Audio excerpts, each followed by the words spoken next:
my name's Jen, and as I say, I'm a climate scientist turned climate and social justice campaigner and co-founder of Trees for Birthdays.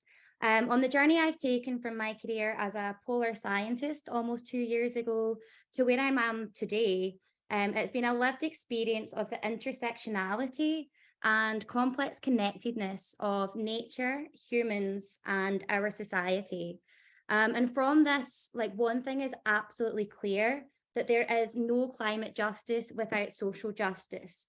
So in advocating for climate and nature, I must also advocate for social justice, for the eradication of poverty, for human rights. The list goes on. We cannot take adequate action for anything without awareness and education. Ignorance is bliss, but we cannot accept ignorance as an excuse any longer. Marketing has tricked us all into feeling comfortable with willful ignorance. And it is not just for the sake of our friends in Iran that we must change this and hold people to account for their lack of awareness or action. It is for the survival of our species that we do so. As I've stepped into the climate and social justice campaigner role, I have witnessed and been witness to far too many heartbreaking realities of the mistreatment of people all around the world.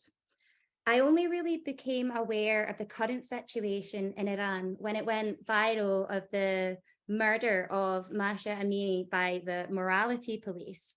And as I followed the situation in Iran, I realized how ignorant I was to the history. How did it get to this point? Why are people being killed and for what? And I started to seek out more information. I have really appreciated the content shared online by our speakers tonight and many others doing the same. I felt compelled to do something more, anything I could. I teamed up with a few of the girls from Protest and Harmony Choir to do a solidarity song.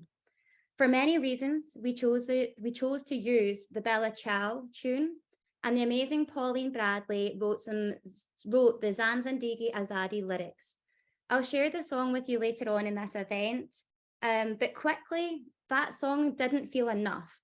Over the last few months, I've been taken aback time and time again that too many of my family, friends, colleagues, etc., didn't even know anything was happening in Iran, or they were aware, but didn't know the reality of what the Iranian people are facing.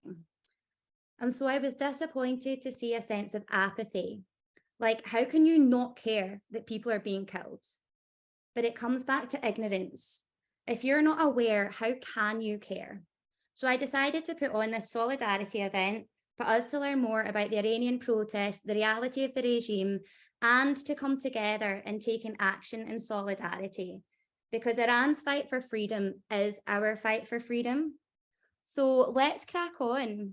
As I say, thank you all for joining us today, especially at such short notice, and the fact that it's one of the busiest times of year as we're heading for Christmas holidays. Your presence here is really felt and really appreciated, so thank you. And as a quick outline of what to expect, we're joined by two wonderful Iranian speakers, Raeeka and Donya. Raeeka is a London-based climate activist. She's active within Parents for Future and the Stop Campbell, Stop Rosebank campaigns. She was born to two Iranian parents who fled Iran just as the 1979 revolution kicked in. She has a strong presence on social media and is doing a wonderful job championing and amplifying Iranian voices and sharing the reality of what is ongoing in Iran. Donya is a British Iranian musician and activist born in the UK. Donya runs the Be Iran's Voice campaign for action-driven solidarity, accountability, and seeks to connect Iranian activists and the international community. After we've heard from these two wonderful souls, we will open it up to a question and answer session. Please do use the chat function to put your questions in as they come to you. And please preference it saying that either I'll ask or you ask. And if you would rather not ask your question live, then either myself or the wonderful Bryce, who's supporting us on tech today, will put your question to Raeeka and Donya. After the Q&A, we'll listen to Zan Zindagi Azadi before having a wee action break. After the break, we'll come back to learn what actions we can take from helping to spread awareness to viral challenges and everything in between. We'll be going into breakout rooms for this so that we can discuss as small groups what actions you feel inspired to take and how we can come together in our solidarity for Iran. And just as we crack on, just as a safe space, we want this to be a safe space for all and some respectful rules. As I say, this is recorded. Thank yous for your kind of, acceptance and permission for that as we share it as well. Please keep your cameras on. It is nicer for us all to see a person than a blank screen. But of course, if you don't feel able or wanting to do so, that is absolutely fine. And as we say, please keep your microphones muted until you're invited to speak, just to reduce any background noise and interruptions. And as I say, use the chat function throughout this whole event. And we really encourage the use of reactions. So if you like what somebody's saying or want to give a round of applause, hopefully you all know the reaction function button on Zoom. I would love to see your responses as we're going through.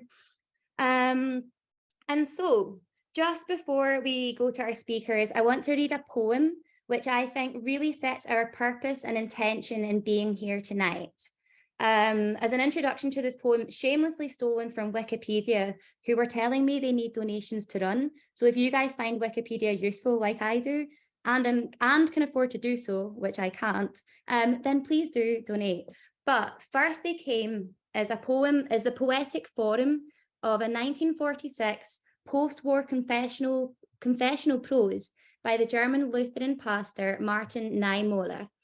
It's about the silence of German intellectuals and certain clergy, including, by his own admission, Niemöller himself, following the Nazis' rise to power and subsequent incremental purging of their chosen targets, group after group. Many variations and adaptations in the spirit of the original have been published in the English language, and it deals with the themes of persecution, guilt, repentance, and personal responsibility. The latter there being one that I think we can all take going forward. So the poem to set our intention and purpose in being here tonight.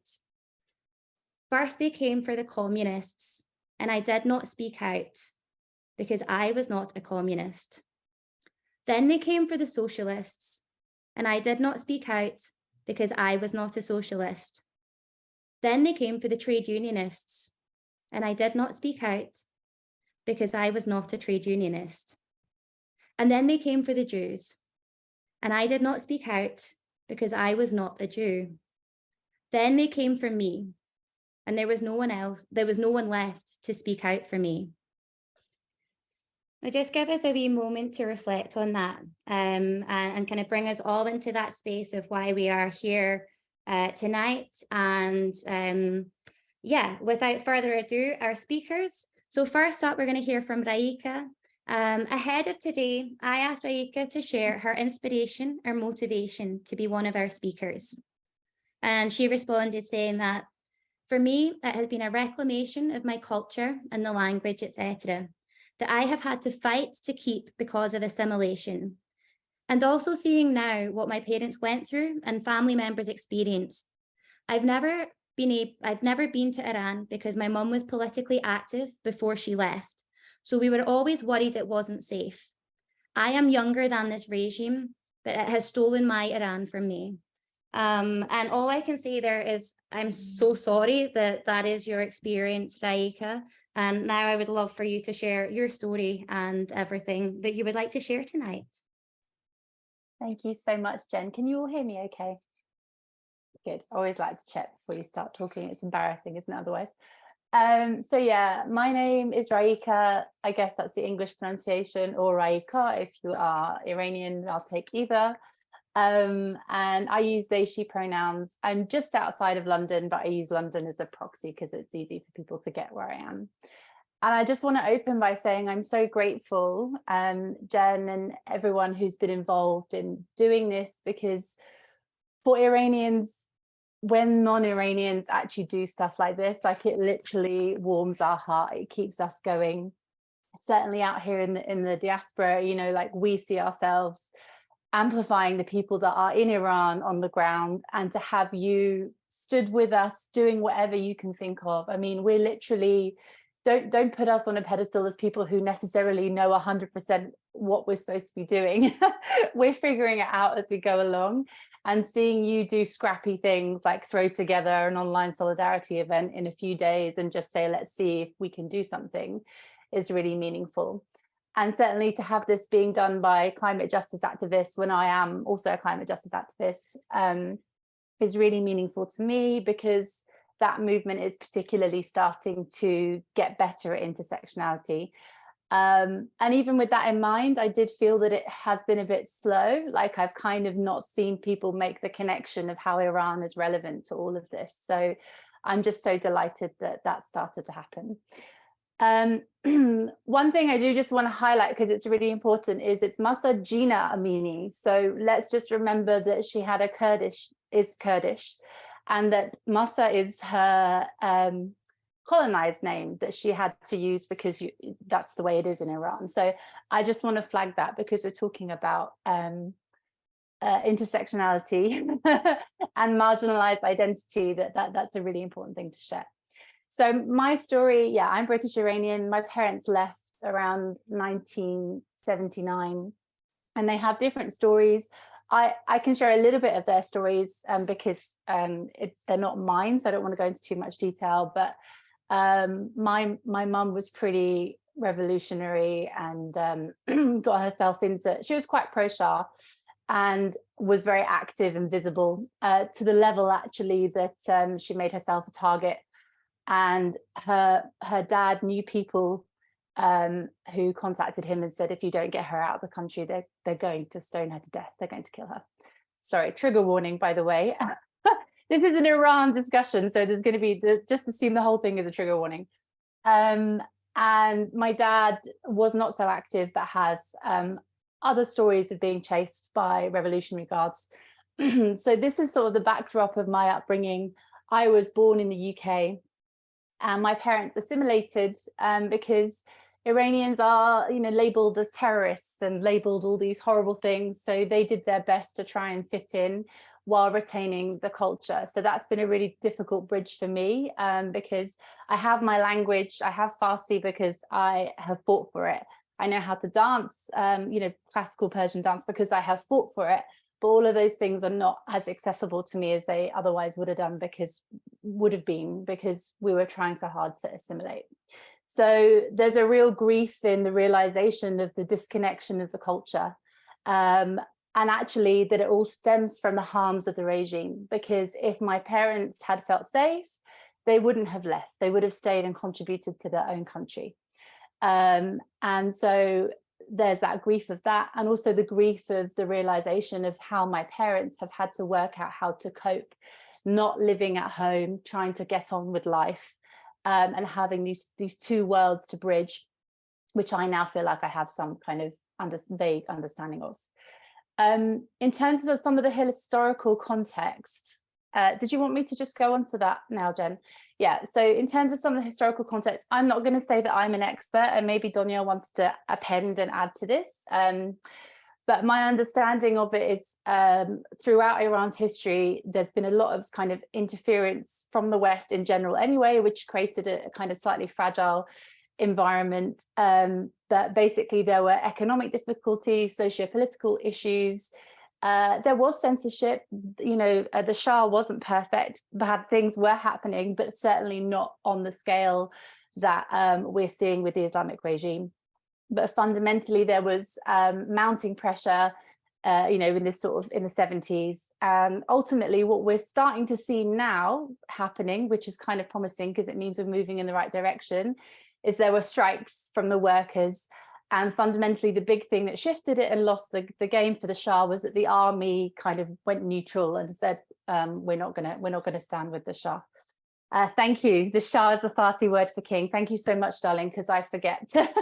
I forget that people don't know that. My bad.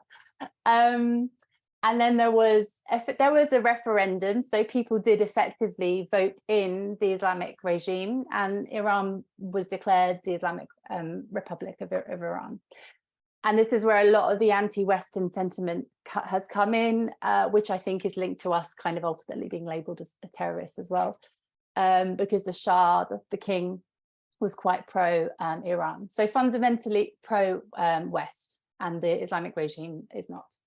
So therefore, there's no freedom of religion and just generally no freedom in general. So a lot of you will be aware that, dancing is not legal in public, kissing your partner is not legal in public.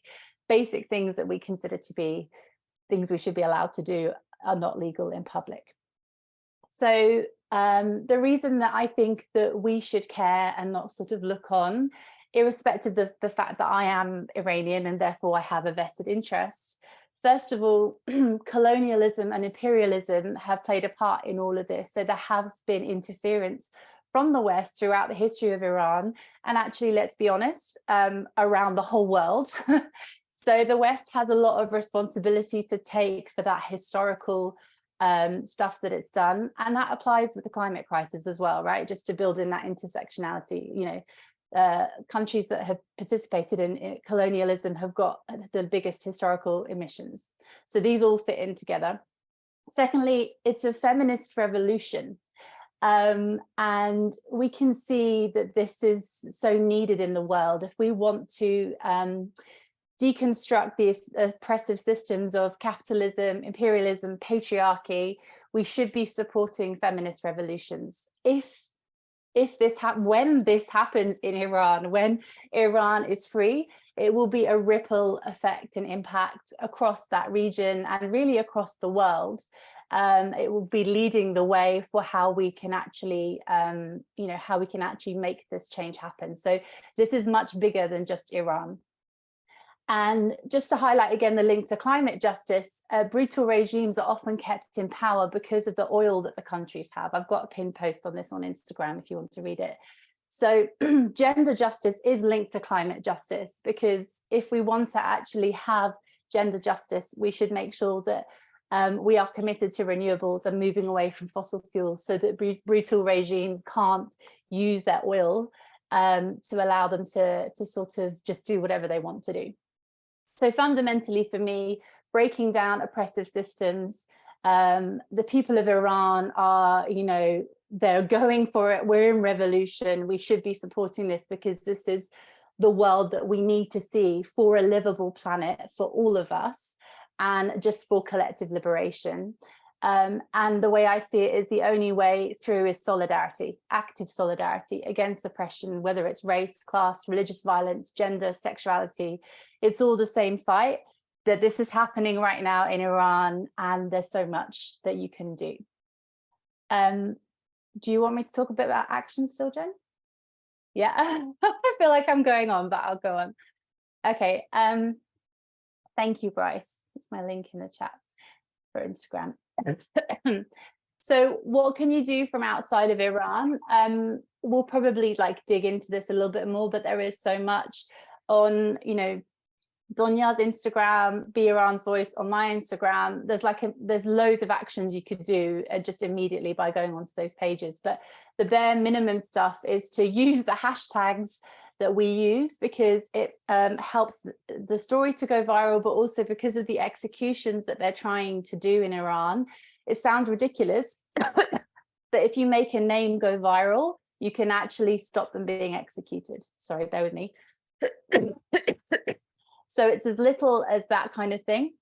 But then the larger scale stuff is writing to your MPs and getting them to step forward as political sponsors for the imprisoned protesters, ask them to expel all regime diplomats and recall their own ambassadors from Iran. So we're really disconnecting from Iran. Impose sanctions on the supreme leader, so-called supreme leader, and designate him as a terrorist entity, because that's what he is. And really just continue to put pressure on the outside without foreign intervention. We don't want boots on the ground.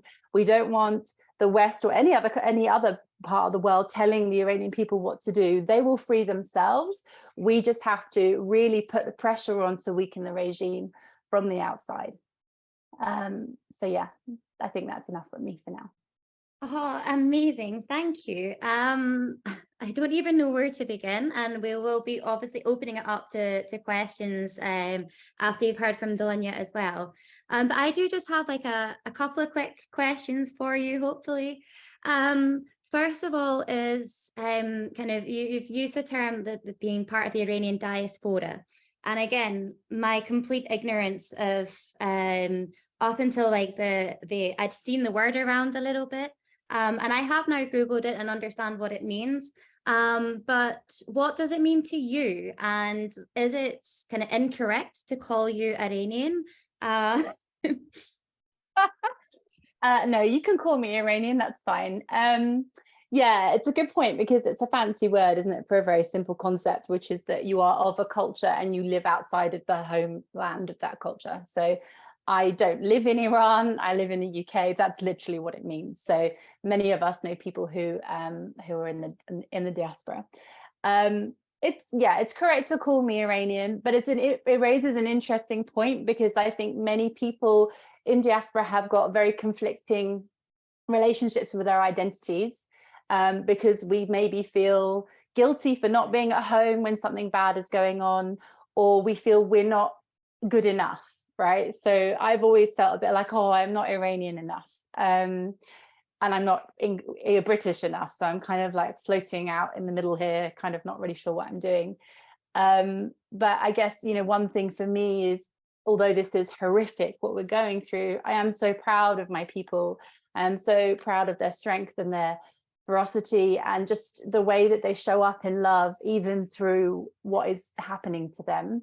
And so that's where the reclamation has come in for me. That's one tiny little positive of that, and making the connection across the diaspora of Iranians who are trying to do things to make it better. I mean, I can't tell you about it because it's happening under the radar, but the number of kind of connections that I've made with folks around the world, and we're just coming up with ideas and pushing through with them. It's really beautiful. So, oh, thank you. And the final question that I have just for now, before we go on and hear from Donya, is that, and you touched upon this a little already, but one of the posts, and we'll come on to some of these actions that you share, you kind of mention about kind of at the end, you say the kind of sixth thing that we can do is ensure that there is no international intervention.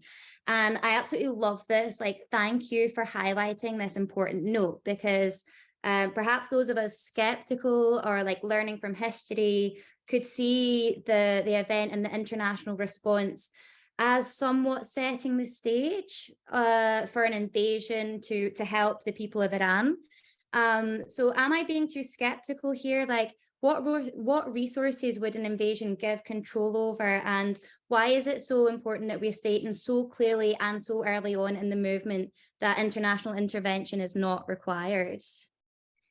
I think people have a right to that cynicism, because we repeatedly in the West have lied when we've entered countries and just done whatever we wanted and pretended we've gone in there for reasons that were good. So I think people have a right to that viewpoint. I think it is confused in this situation, because they don't understand when we're asking to help the people of Iran that we're not saying get boots on the ground. We're saying help us weaken the regime and support the people on the ground, like help the revolution actually take place. But so yeah, I think the cynicism, the skepticalness is warranted, but I think it definitely has to be corrected, because yeah, an invasion is a completely different thing to what we're talking about here. We're talking about the empowerment of the people and allowing them to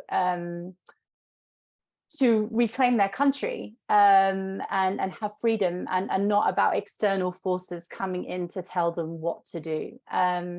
So I'll be interested to hear if Donya has any thoughts on that as well. And I also I know we're going to hand over to Donya in a second, but I just wanted to say that I really want to uplift what Donya's doing, because I'm a parent. I have like this amount of time a day to do anything.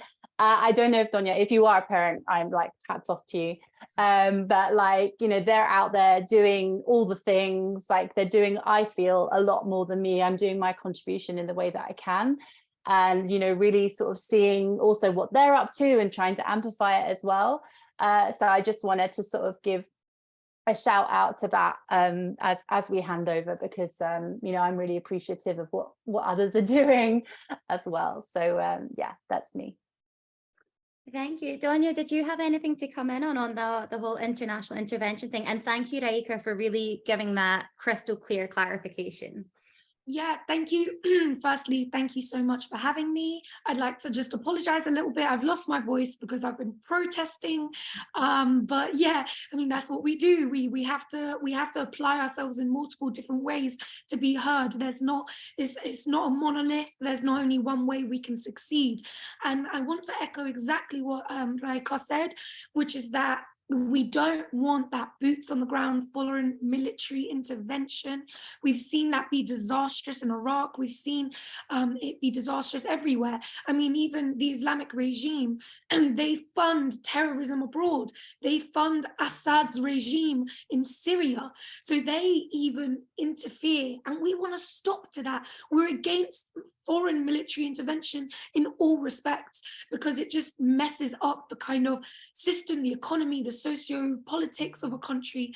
And yeah, but we all know, as we've seen Raeeka really gracefully explained, that in the last 100 years, a minimum, at least of Iranian history, has been tainted by Western foreign intervention, whether directly, whether indirectly, through just sales of oils or implementing a new monarch who doesn't have a blood reign before.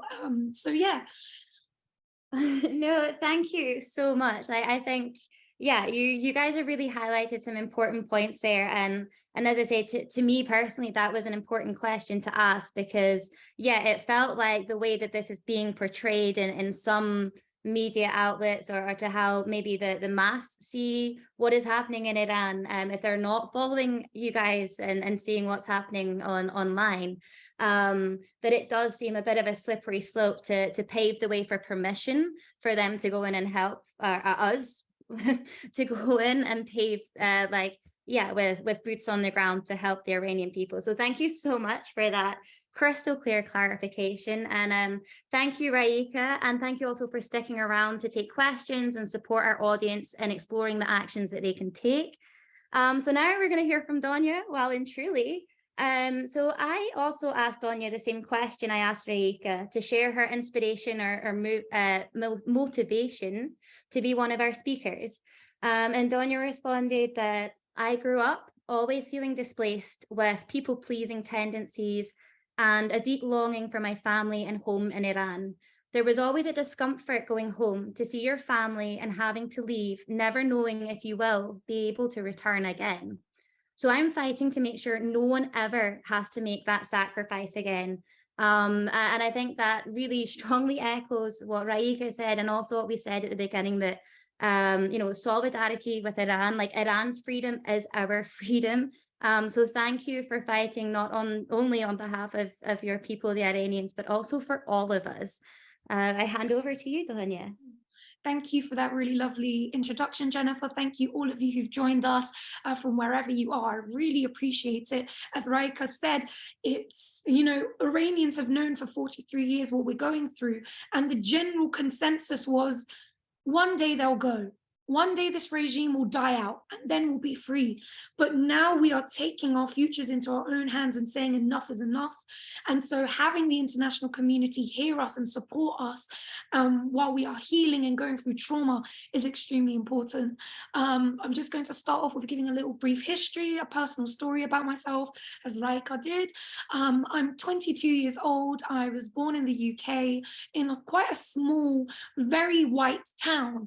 And so I was already, from the second I was born, isolated from the community that I kind of know best. I was brought up very Iranian, very Iranian. Some would say that my parents sent me to nursery because I was speaking more Farsi than I was English. So that's kind of what happened there. I was a passionate musician from very young. I always knew I wanted to do opera. Opera was my passion. Drama, theatre, singing on stage was my passion. And I remember I have really distinctive memories because I'd go to Iran every single year. The last time I went to Iran was this year. Unfortunately, I won't go again.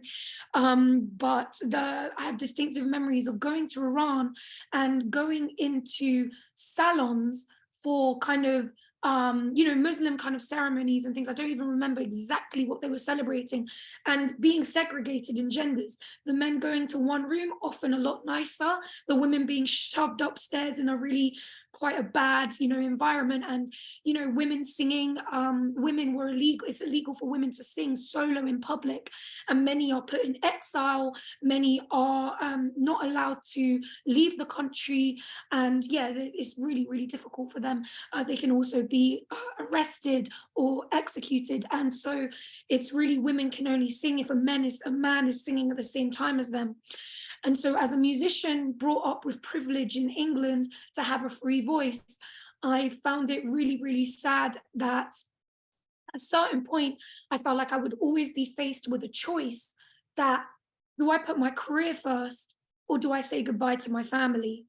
Because I knew that one day, if I got famous in opera and I don't know, there was an onstage kiss scene or whatever the costume was and it was inappropriate, or I get famous somehow, or if I decide to go work at a TV channel, being a musician for the TV, that will limit my opportunity to go back and see my family. And for that, I gave up many opportunities just purely because I was like, I still want to go back and see my family. And so that was my story. But here we are. We decided that here today, all of us, Raeeka knows, everyone, every single Iranian who stepped out to protest outside of Iran has given up their right to go back to Iran and see their family. The reason for that is that in Iran, they don't acknowledge dual citizenship. They don't identify it. It's not a real thing to them. So every time, if you're a dual citizen such as myself, every time you go back to Iran, you forfeit your right to your British citizenship, your Swedish citizenship, your Iranian citizenship. When you're there, as Raeeka said, you're exclusively Iranian, and anything that you have done abroad can be held accountable to the Islamic regime's law. And that law is actually based on Khamenei. He was the first supreme leader, Khomeini, the first supreme leader, and he wrote this massive book. And essentially, this book was a book on law based on kind of Sharia law, and kind of saying that this was the future kind of seen for Iran. And no one really knew about that book. He kept it secret. And so until he kind of got into power and said, okay, this is what we're basing the law off, people were completely misled. And yeah, the People's Revolution was hijacked. So something I really want to emphasize, I know I'm going to get into the story of the timeline of the protests in September. Something that's really important to know is that the people in 1979 were protesting against the dictatorship of the Shah. The Shah's father in 1920s also put limits on women's rights in the sense of saying that you're not allowed hijab, don't wear hijab. So now this isn't a fight about hijab or not hijab, Islam or not Islam. It's a fight about regaining our freedom, our right to freedom of expression, autonomy, to choose what we want to do for ourselves. And so in 1979, when the People's Revolution happened, Raeeka rightly said that it was hijacked by the Islamic regime and Khomeini, and thus we came here. So something that's extremely important was that on the 16th or so of September, Mahsa Amini, the Kurdish woman, she was killed. She was murdered by the police, the Islamic regime morality police.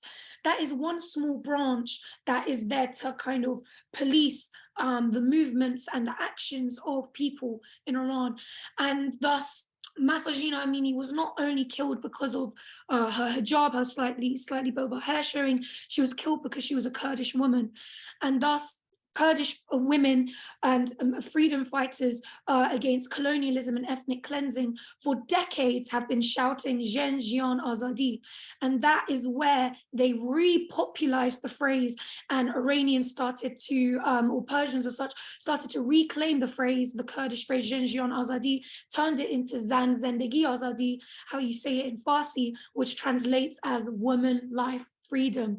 And as you know, woman life freedom, there is no room for kind of a set leader in that. There's no political party behind this. This movement is as grassroots as it gets, and it's decades worth of oppression, of marginalization, of ethnic cleansing and trauma of people who've joined together across ethnicity, gender, age, religion, to call in a unified call for the unequivocal end of the Islamic regime. They do not want reform because there's not one thing that can change that will make this situation better. At school, and that is from the age of when you start learning, you open your textbooks, the first picture you see is a picture of the supreme leaders who kind of see themselves on par levels to God. There's been studies that there are specifically used discriminatory languages against ethnic minorities. And so from young ages, they are trying to indoctrinate children in Iran against other communities in Iran. And in addition to that, they hold rallies and assemblies, not the normal assemblies that we might be used to from school, assemblies out in the cold where children as young as 5 or 6 or 7 are hitting their chest saying death to America, death to the West. And that is indoctrination. And so essentially, we can't have reform anymore. It's not about, which they would never do anyway, it's not about the Islamic regime coming to say, okay, don't wear hijab, because that doesn't solve the problem of indoctrination, that doesn't solve the ethnic cleansing, that doesn't solve the discrimination that LGBTQ face. So we are standing to wipe out this system, transition to a system that appreciates equality and human rights, because we're not looking to just free ourselves from discomfort. I'm, a middle-class British Iranian person with a lot of privilege. If I lived in Iran as a Persian Iranian woman, I would have a lot more privilege than my fellow sister, my fellow Kurdish LGBTQ disabled sister. And so we need to kind of be aware of the intersectionality that we want the Islamic regime to go, so everyone encompassed with the oppression can also be free. So brief timeline of the protest. I know I speak quite a lot, we're already quite a way in, is that, so in Saqqez, where Mahsa Amini was murdered, they have a protest, and according to that's where at the funeral they first start claiming death to the dictator, women life freedom. The people of Sanandaj, which is in Kurdistan, which is Saqqez, the same area Mahsa Amini was born, they continue protesting, again kind of saying shame to us, this is our shame to the bastard leader. And basically, from the 19th of September, the government had cut off the mobile internet service in central Tehran to kind of try and limit the news of what's happening in Kurdistan reaching to Tehran. But because of VPN and the power of the internet and things like that, people managed to circumvent this and find the information, and thus started our movement, which was led by women, the largest women-led revolution. And so, we started seeing, because of this internet ban and the filtering of cell phone connection, that on the grounds videos was our only way to see what was happening in Iran, that people were showing their defiance against the Islamic regime in as many different ways as possible. People were showing defiance through writing on the walls, through school children not wearing their hijab, and or removing the pictures of Khamenei and Khomeini from their school and putting up women life freedom. And we also saw over time from September, we saw university students striking. So this was really significant because it led to one of the first massacres against students, which we've seen, and that was at Sharif University, where students were locked inside and shot directly at. And thus came after that, every time university students would go into school, we heard from close friends and reports that they would wait outside the university gates, the Islamic regime forces, and take people's phones to search and see if they had any content about the revolution. So we had university strikes, We had young schoolgirls defying, not singing chants.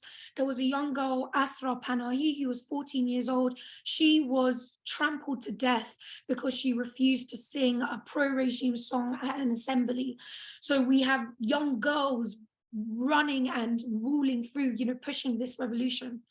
Then we were joined by strikers, which is, as Raeeka said, in the history, this was really significant chess piece in the downfall of the Shah, the king, the monarchy of Iran in 1979.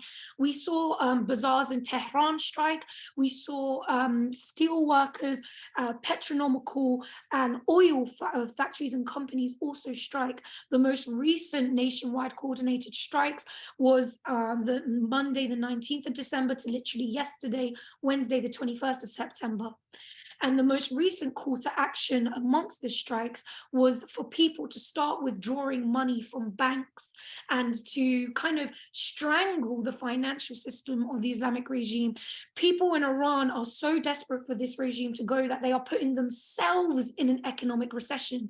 And meanwhile, the Islamic regime is trying to doctor the narrative and say that, oh, it's sanctions is happening and Western media isn't helping. And similar as Jen's touched on, as Raeeka touched on, it feels as though if you're not Iranian, the news is slow.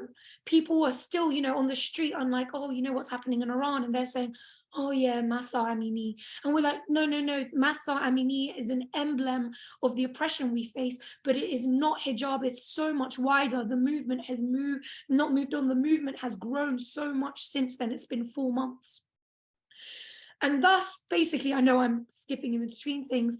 As we started protesting in the UK, the first protest was outside the UN the UN office in London. I believe that was on the 19th of September that we were all there.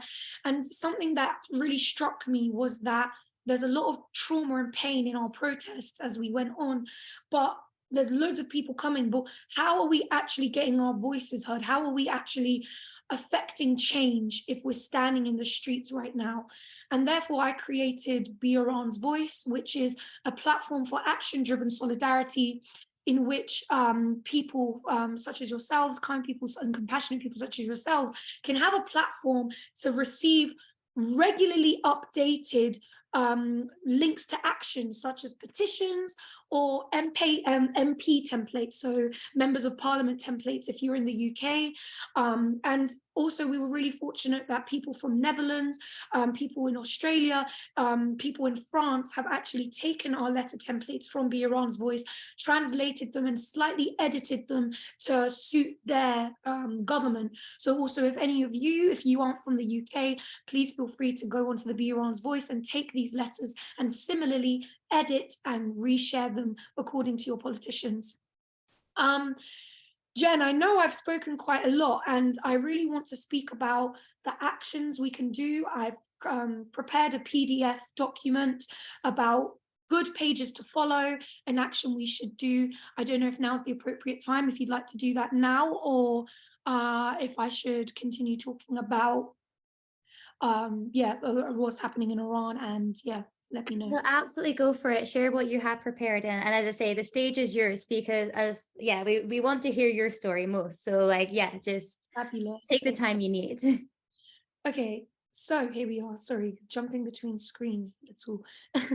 Okay, so I'm just going to quickly, if we still have time, I'll speak a little bit more about the actions we have. I'm just going to share my screen.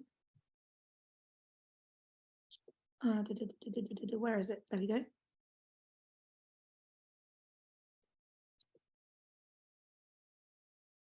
Oh, okay. No, I have to do something with system preferences, which is not what I wanted to do.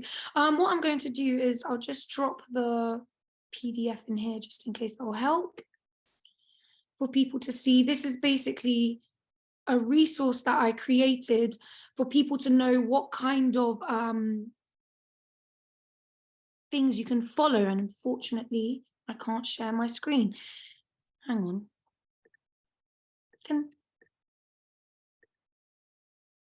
Would you like me to show you if you said that would be lovely. Yes, please. Thank you. Let me send this over to you. No problem. Okay, hang on. Sorry, everyone. No worries at all. Sorry, it should have let you share with the co-host, but yeah, maybe it's easiest if Bryce is able to. Yeah, if Bryce can send it, it says something about Microsoft Sharebox and Google Drives rather than I can't just put it from my files. That's a bit weird. I'm not very tech savvy. Isn't it great? Thank you. It's so lovely to have Bryce as our tech support Oh, helping. has it sent? No, it hasn't. If you just send it to me on the chat, the link in the chat, that'd be great, and I could be able to share it.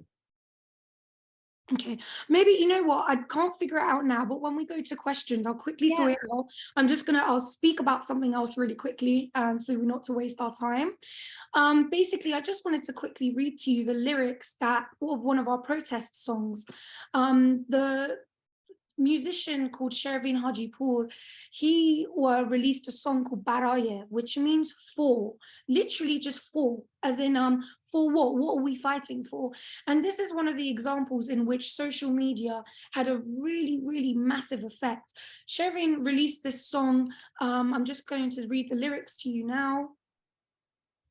And it basically says, he released this song, very simple, saying, this is what we're fighting for dancing in the street, for the fear when kissing, for my sister, your sister, our sisters, for changing rotten brains, for the shame and the inability to provide, for being penniless, for yearning just for a normal life, for the boy in the dumpster diving for his dreams, for this economy, for the polluted air, for the dying trees, for the massacre of innocent dogs, for the never-ending tears, for students, for future, for heaven being forced on you, for the imprisoned intellectual elite, for the discriminated Afghan children, for all of the empty propaganda chants, for the sun, for pills, for nerves, insomnia, for all the girls wishing they were boys, for women, life, and freedom.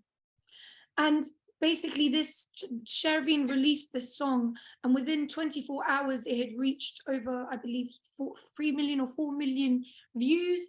And following that, he was arrested. And thus came the outpouring support of Iranian diaspora globally, amplifying his name through a hashtag. And within about a week, he was released from jail. And something I want to emphasize is that, yes, international bodies and Western communities are kind of finally hearing our voices and taking action. For example, the United Nations, they held their first ever special session on Iran and voted to have a fact-finding mission. But something that's important to remember is, even though that's significant, the United Nations fact-finding mission will not have any kind of consequence on what's happening in Iran, and no solution will be found at least until 2024. And because of that, we need immediate support, immediate action. So we are imploring to, the kind, compassionate people such as yourselves who are watching this today, to take immediate action today by amplifying on social media, because that's our only weapon in the face of Iranian people having internet bans. We need to be their voices and share what they are seeing on the grounds, be their accountability. So yeah, I think that's kind of basically what I have right now. Part of what I wanted to really speak about was on the action. So I'll wait until I've sorted that out to be able to go to that. Oh, here, thank you so much. I'm not muted, you can hear me. Perfect. No, thank you so much, Donya. Like, first of all, thank you and sorry. I hadn't realized before today that your role in all of this has meant that you may not actually be able to go back and visit your family again. And I just hope that we can help you in Iran fight for a future, that one day you can go back to Iran as a famous opera singer. I know that Raeeka had mentioned wanting to jump in on something you had said. And after that, I've got a couple of questions before we go to open it up to everyone.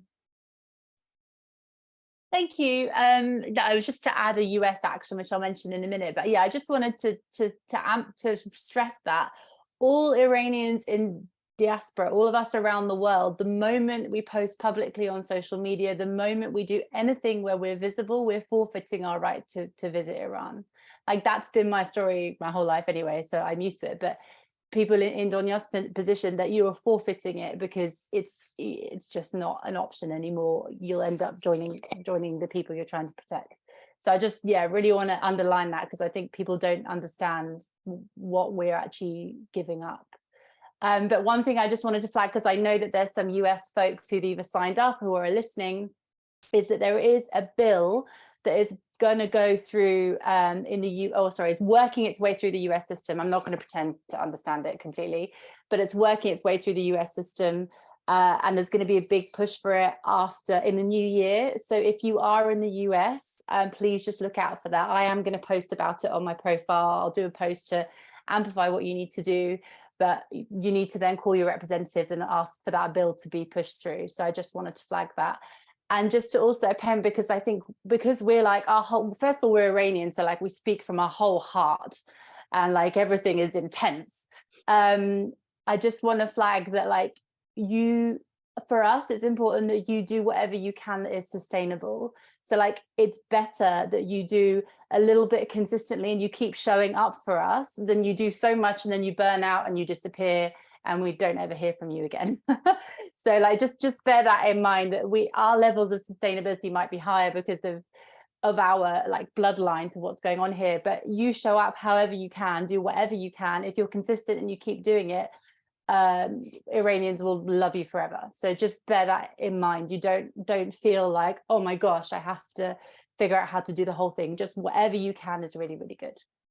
Oh, that's such a really important point as well, Raeeka, because I think, as both coming from the climate space, like, see so much burnout in the climate justice activism space, that like, what you can do is, still, something is better than nothing. And there's, don't burn yourself out for this or anything in that like case. And I don't know about you, like others here, but certainly one of the reasons that I was inspired to create this event is, as well as it being heartbreaking to see so many innocent souls massacred and taken from our world simply for fighting for freedom, this movement has also been so inspiring as well. And I really hope that we can build on this side of things as we're going into the discussions. But just following on, Donya, from your amazing presentation of your story, of like, just my mind has been blown once again. Like, my mind was blown, like, when I first saw what was happening, and then like, each layer that you unravel becomes like more and more. But a couple of questions, just people are really politicizing this movement. And why do you think that is? Why do you think that people aren't speaking out about it or sharing on the internet that we've maybe seen with some other movements? And I mean, you touched upon it, but reiterating why it is so important that we share the Iranian voice online. Thank you for your question again. And sorry, I know I talk quite a lot. I have ADHD. But I think the reason people kind of politicizing it or are worried is because the Islamic regime did a really good PR job of protecting itself. By calling itself an Islamic Republic, it tried to make itself untouchable in the eyes of the West, who are very, very careful, rightly so, about Islamophobia. And one of the really common threads is it Islamophobic? Why are they against Islam? What's happening? But the fact of the matter is that Iranians are fighting against the mix of religion and state used at an extreme level to suppress and oppress people. Their literal statements like that, that book that I said that was the basis of the law in Iran, literally says that Khomeini and his appointments are on the level of God, like they're the spokesperson, they're the ears of God. Who said that? They only said that. And so we feel deeply that for 43 years, because we have had this limitation that it has been illegal for us to speak out, we've been indoctrinated to know not to post on social media. Suddenly all of it coming out has meant that people have been shocked, like, well, they're fighting against hijab. And it doesn't help that Western media started to really say anti-hijab protests, this is about anti-hijab. And I just think that was to reaffirm Western media's rhetoric of Islamophobia. That's not actually true in the Iranian community. Something that's really important to know is that Muslims are oppressed in Iran as well. People in Balochistan, which is the southwestern region of Iran, is one of the poorest regions. They are Sunni Muslim. That's another sect. That's like one of the two main sects, is Shia and Sunni. And Balochi people, who are also again indigenous to that area of Iran, are Sunni, and they are oppressed and marginalized. Baha'i people of that faith, they are marginalized. They cannot go to school or university. Christians are marginalized. Jewish people are marginalized. And so we're fighting for a free Iran to have the autonomy to choose to practice whatever religion you want freely. And people have obviously politicized this movement, but what we want to bring it back to is how grassroots it is. And I always say this wherever I go, there's 8 billion people in the world, and half of them are women. So half of you can relate directly to what we're going through, and the other half of you were born from women and can imagine and reflect on what that might have meant if that was your mum in that place. And something else to remember, as Jen really, really rightfully said, is when you free Iran, you literally set a standard for the rest of the world and everyone who's already been oppressed or is at threat of oppression. We see that the Islamic regime funds terror proxies abroad. They are also sending drones to Russia to aid in their oppression, their illegitimate repression of Ukrainians. And something that I also want to bring to your attention is, for example, like in the US, most of you, and I'm really sorry to say this, in the US, they went through the Roe versus Wade being scrapped. And what was that? What was that if that was not the mix of state and religion to control someone's life? That's exactly what's happening in Iran. That's the start. That's how it starts.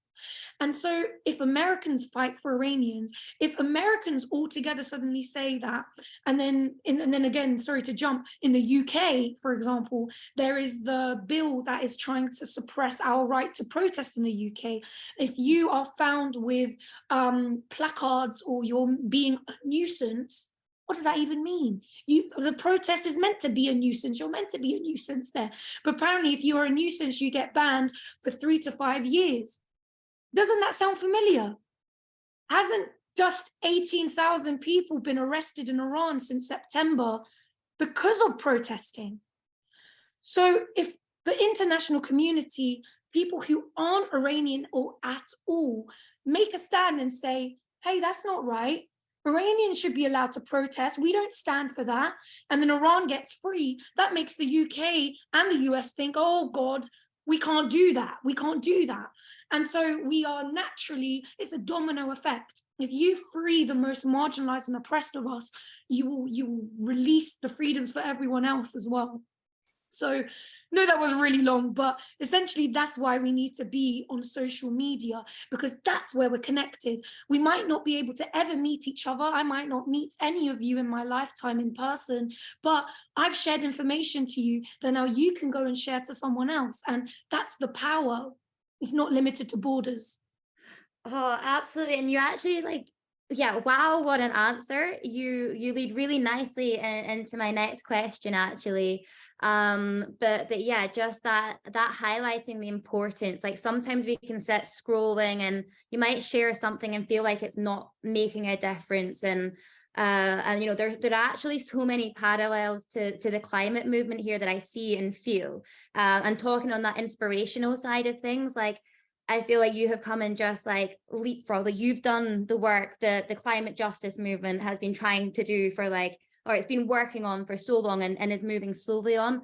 Like in a matter of months, you're leading the way in so many respects there. And so bring on to my next question is the strikes. So the 3-day countrywide strikes, like that blew me away. Like I would love that by the end of this, like once we've gone into the breakout rooms, that we're like, you know, the UK, the US, like we're all going to come together and just do like a countrywide strike or worldwide strike, or like, you know, we can all dream.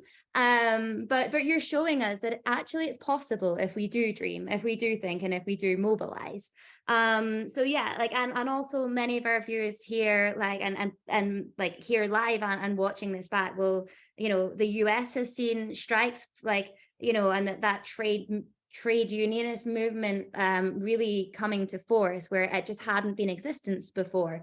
The UK, we've had like strikes in all sorts like of professions. The thing that I found really like interesting and inspiring of this most recent 3-day strike of the Iranian people was the focus on taking out their money. I found this really inspiring. I think that certainly the climate movement could take some inspiration from this. And could you maybe like elaborate a little bit on what that really involved? And I guess it's maybe too soon to see if say that it's worked or anything, but I think so, yeah, it's been quite new, I'd say maybe only the last week or so that this has been a call to action from Iranians. I had a quote, there was a revolutionary woman who literally explains and says, "My dear friend, you're always saying, I have a child, I'm scared. They'll kill me if I protest. What will be of my child? This is a simple act. Even if you only have 100,000 toman in the bank, withdraw." So essentially what's happening here is that many people in Iran, because of trauma, are either going into fight mode, flight mode, freeze mode. Many people are freezing. And, you know, we saw it at the World Cup, the Iranian football team failed to defend the Iranian people when they had a platform to do so. But at the same time, we don't know the trauma, we don't know the threats that they may have been facing.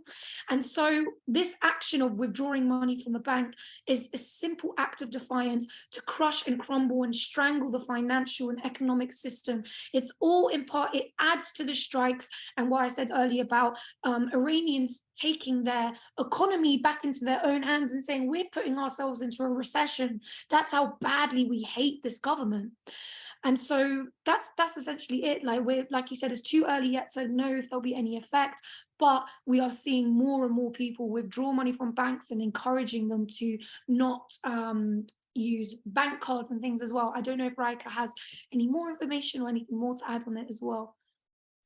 The only thing I'd say to that, I mean, it's amazing, and I know that this was part of the 1979 revolution, that the collapse of the banks was an important element to that.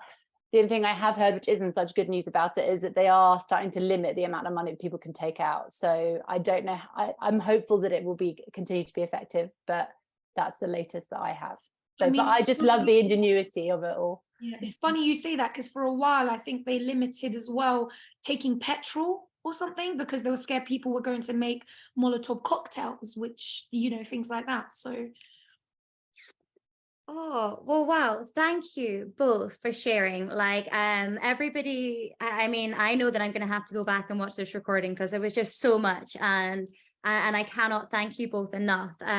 And just before we head into the question and answers, can I just ask us all to just share our appreciation to Raeeka and Donya here for, yeah, just an amazing presentation. And we are running a little behind time. So I had a question, but I'm going to just save that. No, you do not need to apologize. So yeah, I think if we can open it up to Q&A just now, if there's space, I'll ask my question, but I really want to open it up to you guys. Like, thank you for coming along, for listening. And yeah, you raise your hand, put it in the chat if you don't want to ask it, and Bryce or myself can do so. Also, there's no question that's too 101. Like, if you need us to go back, just say, I didn't know what that meant. And also, I'll just add as well that I know that quite often Q&As are a bit slow to begin, and then like kind of they take off. We'll do this until like 9 o'clock, unless we run out. I'm sure that we'll keep going until 9 o'clock, or till the end of the hour for anyone not in the UK. And yeah, if you ask a question, we'll put it to both Raeeka and Donya, and then we'll actually bring it back in. And if you want to respond to that in any way, and if you do put questions in the chat, anything that we don't have time to answer just now, like we'll save the chat and we can share like, yeah, responses further down the line as well. So yeah, we already have a first question from Pauline.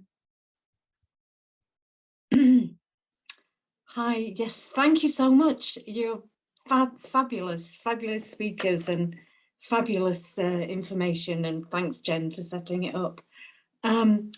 Yeah, my question is, I'm 100% in support of what the people are doing in Iran at the moment. I wanted to ask about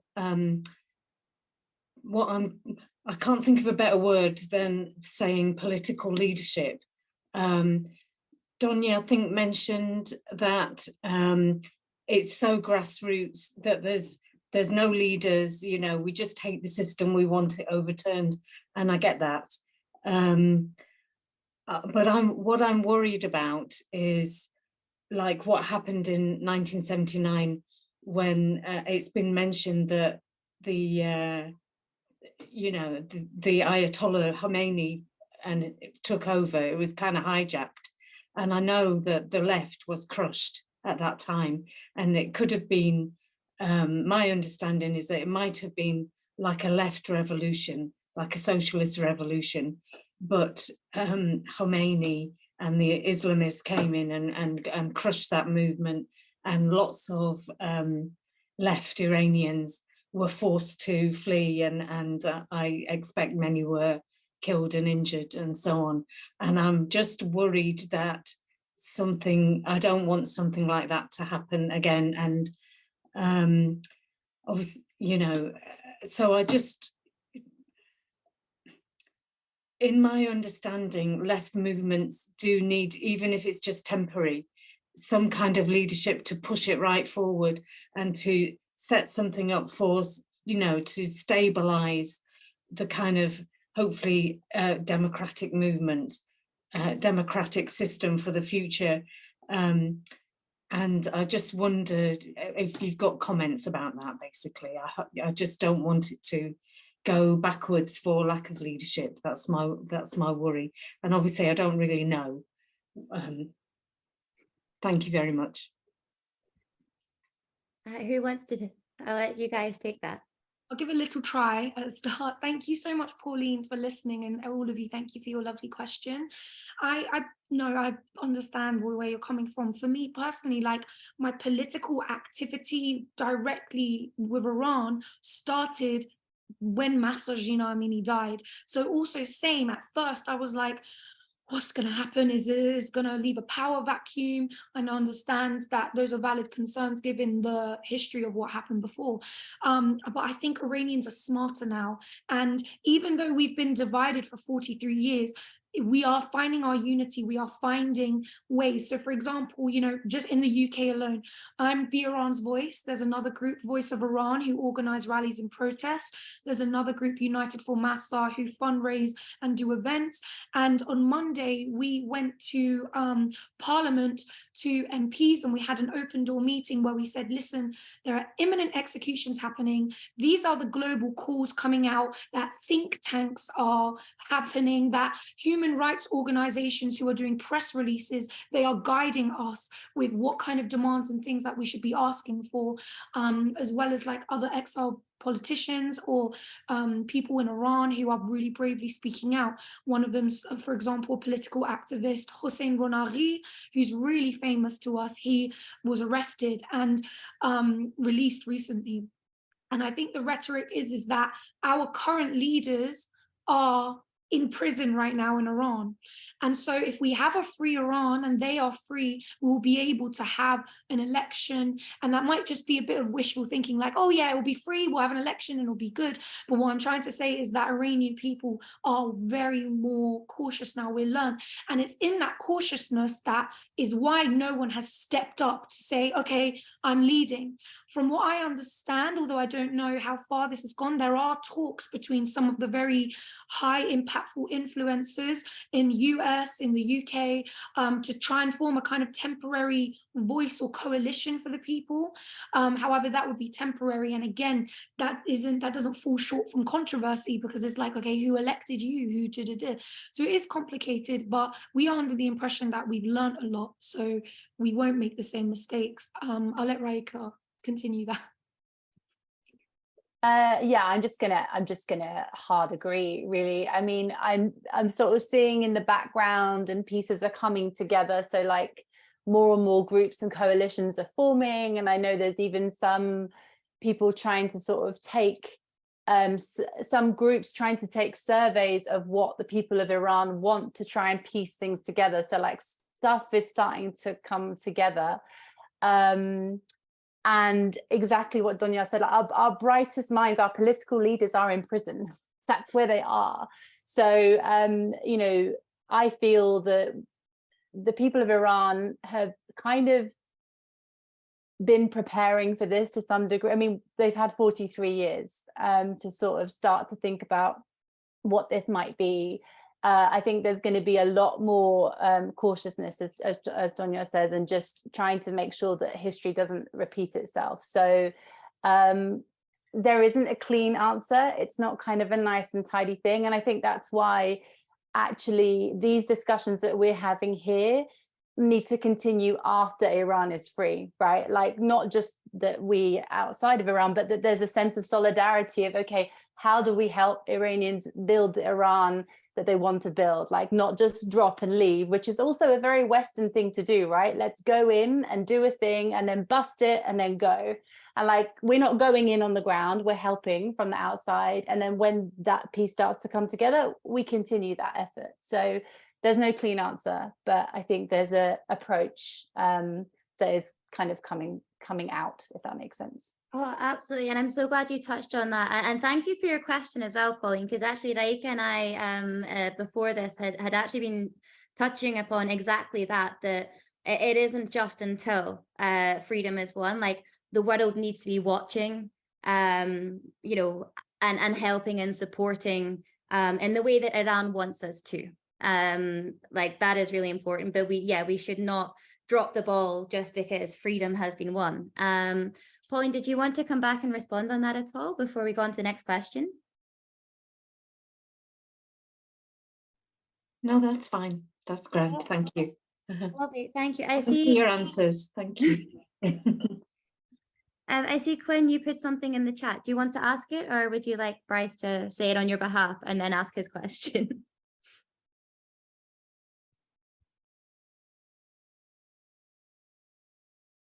I think that's Bryce. Do you want to read Quinn's question and then follow on with yours? Yes, so basically, looking for a question. Sorry, there's a word that Quinn wasn't sure. It began with H, but it sounded like Haman, and it was referred to in reference to removing the pictures at schools and replacing them.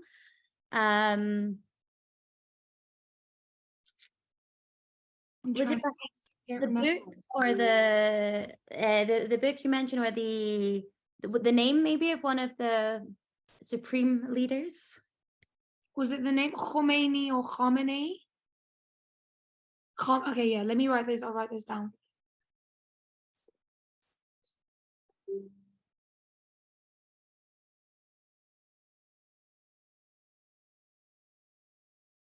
Thank you. Bryce, do you want to go and ask your question, then we'll come to Raeeka? I'd like Raeeka to go first, please. So Raeeka first, please. Okay. Hi, thank you for doing this. I think it's awesome.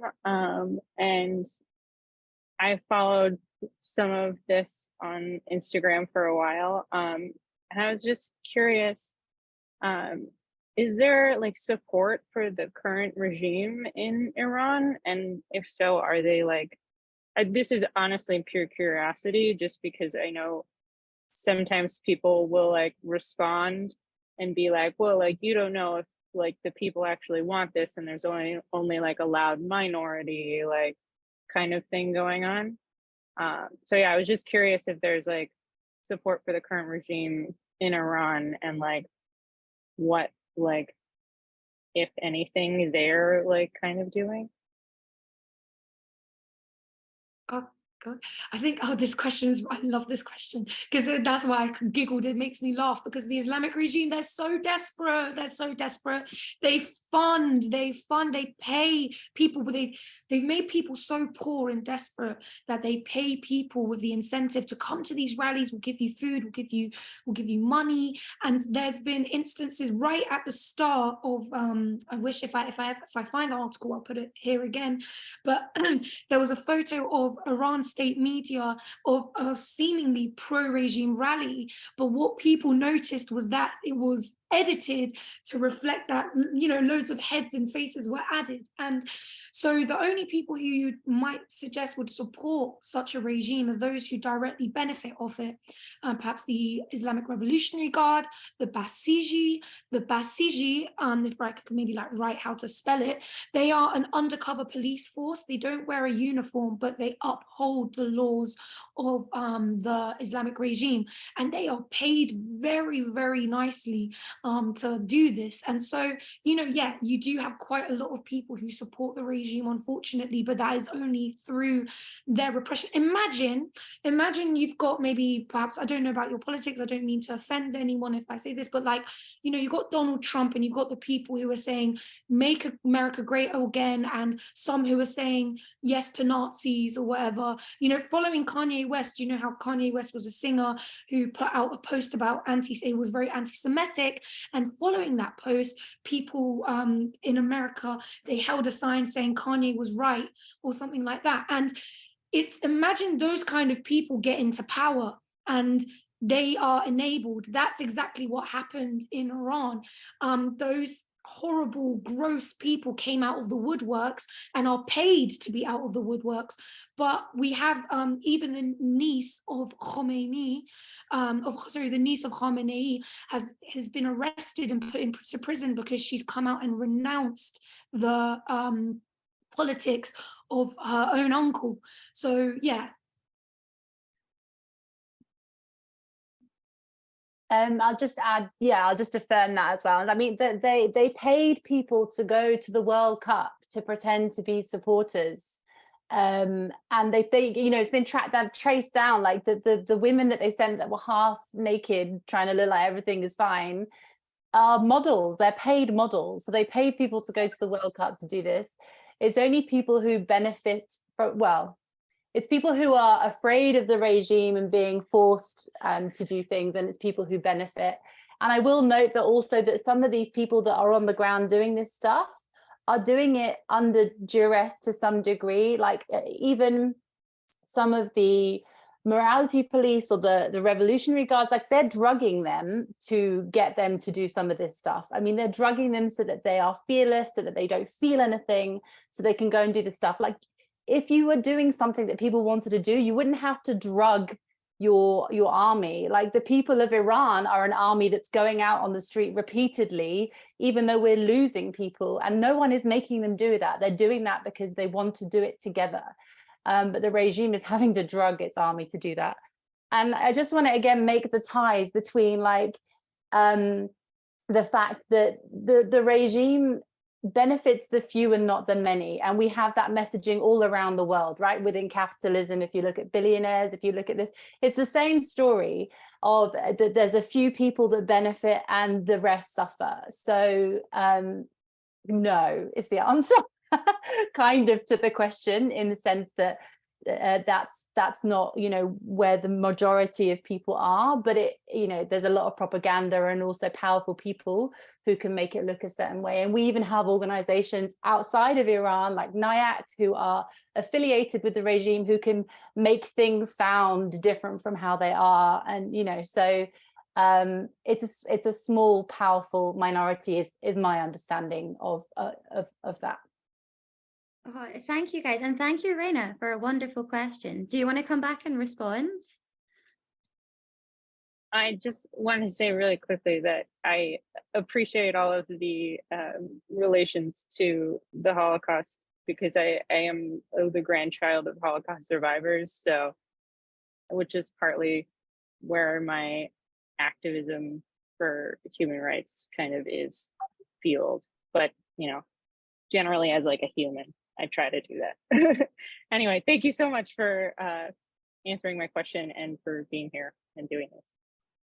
Oh, no, thank you. And Bryce, well, you've had your hand up for a while. Ali or Rashida, I'm really sorry. I don't know if we'll have time, but if you want to put it in the chat, then absolutely we can answer your question and get back to you. Like this is intimate. We don't disappear into the ether after.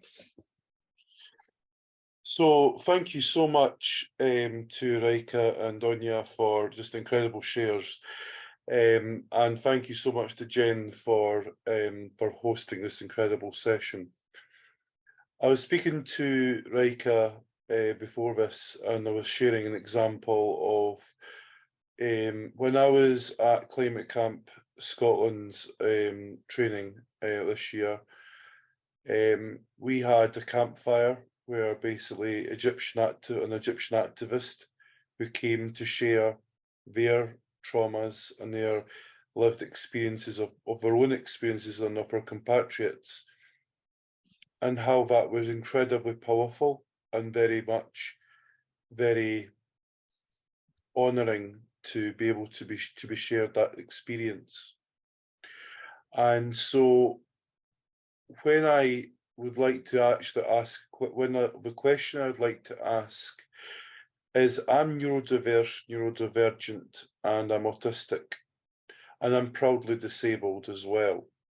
And I would like to learn more about Iran and the Iranian culture, and to become more learned in the culture and understandings, because I think it's on us in the global north to learn about that and to do the learning ourselves. So I'd like to ask, is there any accessible or easy to understand, very sorry if that's not anything, or inclusive educational resources that I could be able to learn, so that I can become much more understanding of your culture, your background, because I really would like to become not just an ally, but an accomplice to support you, both Raeeka and Raeeka and Donya. So I'd like to say thank you so much for listening to me, and I'll really appreciate your responses. And I see you, I hear you, I feel you, I love you. Thank you, Bryce, so much. That means so much. Like, you know, coming from your perspective.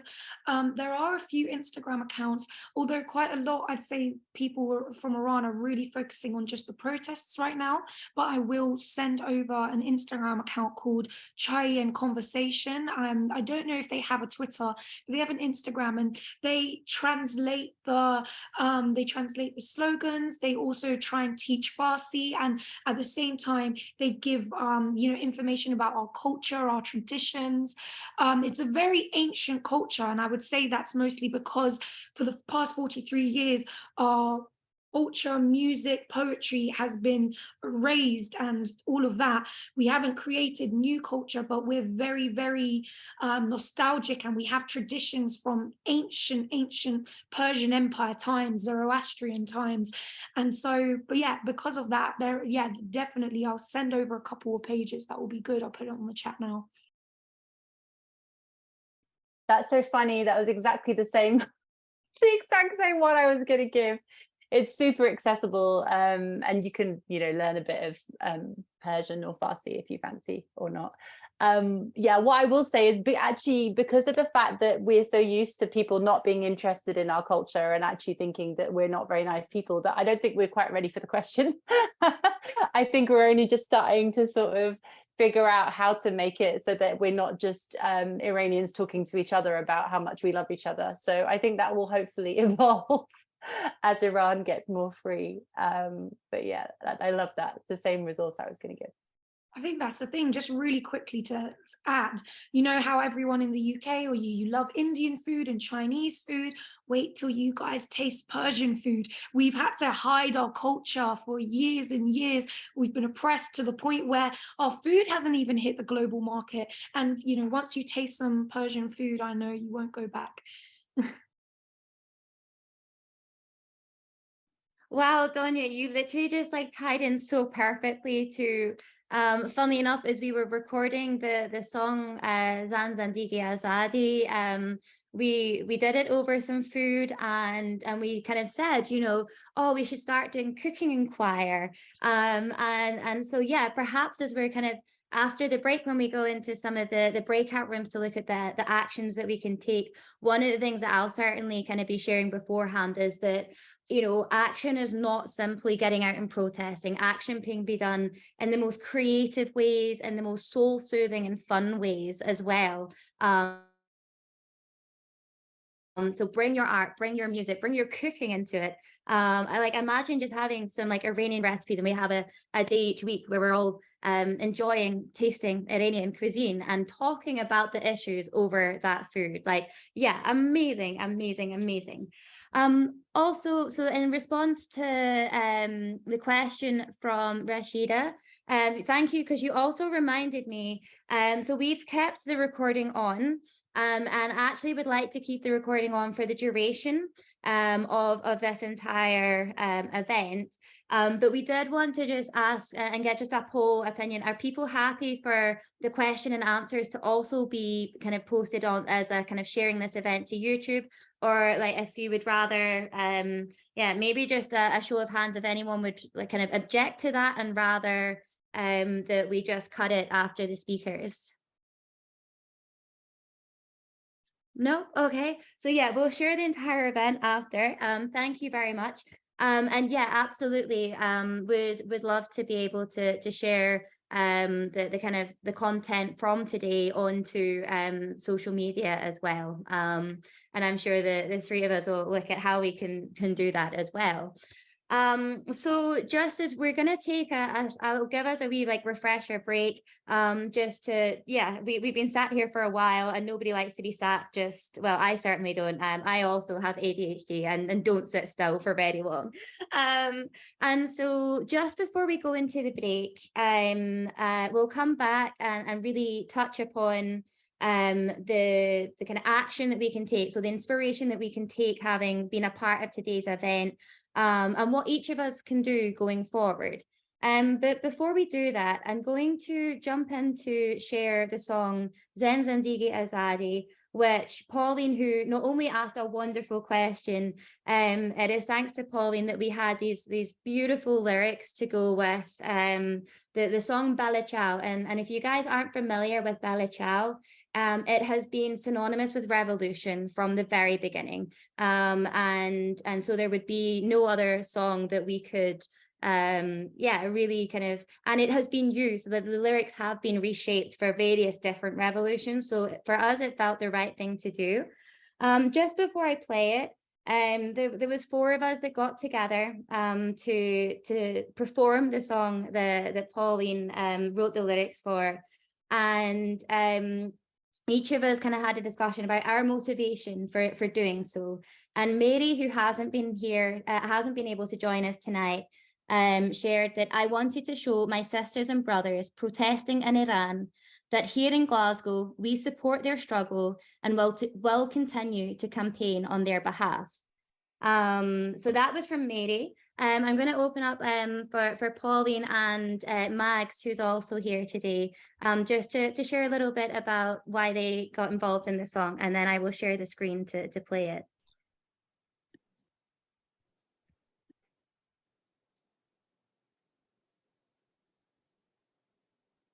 Oh, Max, I don't know if you're speaking, but we can't hear you. Sorry, did you ask me to go just now? Yeah, absolutely. Just right. Okay, sorry, I was what it meant for you to join in the song. Yeah, so I thought I was waiting on the song coming on there. Yes, I mean, my interest was triggered by the death of Masha Amini. I mean, I didn't really know an awful lot about Iran at that time. I just read about the death of her and was absolutely horrified that that could happen to 22-year-old just, you know, beaten by the morality police, and then she died in hospital 3 days later. So I just thought that was awful, but I didn't. And then of course it triggered off all these protests in Iran, and sadly or tragically, other people have died as well. But it has, you know, I can see it's really raised awareness of what's going on in Iran, and not just, you know, but women generally. There's a lot in Afghanistan as well. So there's a lot of things happening. So that really triggered it. And I think Pauline writing the song, our little group Protest in Harmony Glasgow hasn't been going for very well. I've not been involved in it for very long. We are a very small group. And I think it was just the speed that things happened with Pauline. She'd written the song and it just Mary offered her house, and then you were able to do magnificently, Jen, all the tech side. So I think I was quite just amazed at how quickly nowadays you can get things together. You know, it doesn't take forever to organize, to, you know, it just happened very, very quickly. And you were able to add in all the pictures and, you know, make it an interesting, and it's only 2 minutes long. And that was the other thing. It was not a big long thing. And yet I felt it, Pauline was keen, and we were keen that the names of the people who had died, that they could be understood. And also the music to Bella Ciao is well known internationally, as you're pointing out there. So it just was, I was just blown away how quickly it all happened, and just raising awareness. I mean, just, you know, a few months ago, I didn't really know much about, I still don't know, like Bryce, I don't know a huge amount about Iran, I'm ashamed to say, you know, but I don't know a lot about Scotland's history either, but that's kind of the way history's taught in the world, I think. So yes, I feel quite enlivened by the whole thing, and even been here tonight. I mean, the speed, obviously, that you've put this together, Jen, is amazing, you know. And so thank you. And the two women that have spoken, you know, it all seems to have happened. So it's a lot of information to take in. So like Bryce, I'm a bit not taking the main notes. I could certainly do with reading a bit more about it. But yes, so thanks to everybody that's contributed to tonight. Thank you very much. Oh, no, thank you, Max. And Pauline, do you want to say a little about the song just before we go and share it and go to a break? Yes, okay. And I just want to say, first of all, it doesn't really matter, you know, I hope the speakers would agree, but I don't think it matters too much if you don't know stuff to begin with. It's if you come in with a good intention and a good heart and wanting to help, you learn as you go along, that, you know. But yeah, in terms of the song, well, you know, Protest in Harmony, we've been going for a year since COP26. And we already sing a version of Bella Ciao, which is an environmental lyrics. We need to wake up, we need to wise up. So the choir already knew the tune, but I've just been very moved by, you know, by just seeing stuff on the news and YouTube and stuff. And I've been on the left a long time, since the miners' strike 1984, and involved in campaigning against the Iraq war a lot. And at that time I learned a bit about the links between Iran and Iraq, and a lot of the Iraqi left activists were also knew a lot or had some links with Iran as well, and it all seemed, you know, very interlinked. So I've taken a bit of interest, and I do remember 1979 when Ayatollah Khomeini came into power. And yeah, but I've just found it heartbreaking, really. Like you've said, Jen, inspiring on one level with the strikes and the resilience of the protests, the endurance, the resilience, but also heartbreaking, and you know, and particularly when they hanged Mozem Shikari, I just literally felt terrible, heartbroken. And so that's part of the driving force behind the song. And yeah, thank you so much, and thanks for getting it done so quick. And I'm glad it's out there, you know, I'm glad we got it out there quickly. Yeah, Not sure about one of the flags, but otherwise, otherwise it's, yeah, thank you. Yeah, absolutely. Thank you so much. And I'll share the screen just now and share the song. And one of the reasons for kind of really wanting to do this is we've invited people to, you know, remix it on Instagram or to do their own version and share that, because yeah, like actually storytelling in the creative arts is one of the best ways to raise awareness. So here's the song. We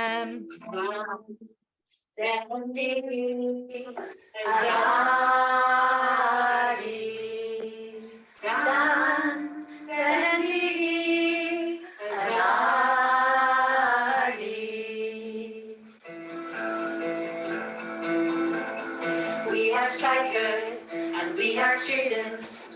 We call for women, for life and for liberty. We're a movement for our future. Support our freedom now. Remember my child, Shiva Amini. Remember Nili, Nazir. Remember Nika, Shakari. Too many martyrs here. Our hearts are broken, but we'll continue. Began Mosin, Shikari. The regime is cruel but rusty. We fight for our freedom now. The times are changing, their time is over. We call for women, for life and for liberty. We say San, Zendigi, Azadi. The regime is clearly broken. Help us win our freedom now. We say Zendigi, Azadi. Help us win our freedom now.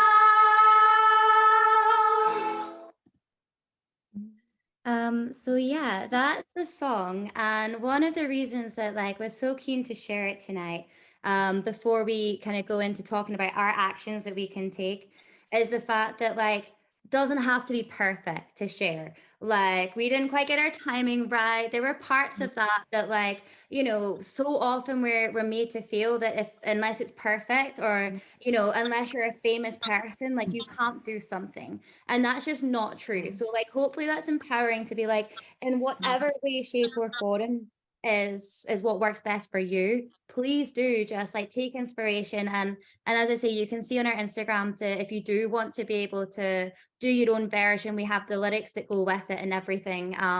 But seeing as we've kind of ran over time so much, instead of going completely to a break, the other thing I'm going to share as I talk about this just now, bear with me just a wee second here. So as we were going to the break, I was going to share here from Raeeka. It's the middle one, isn't it?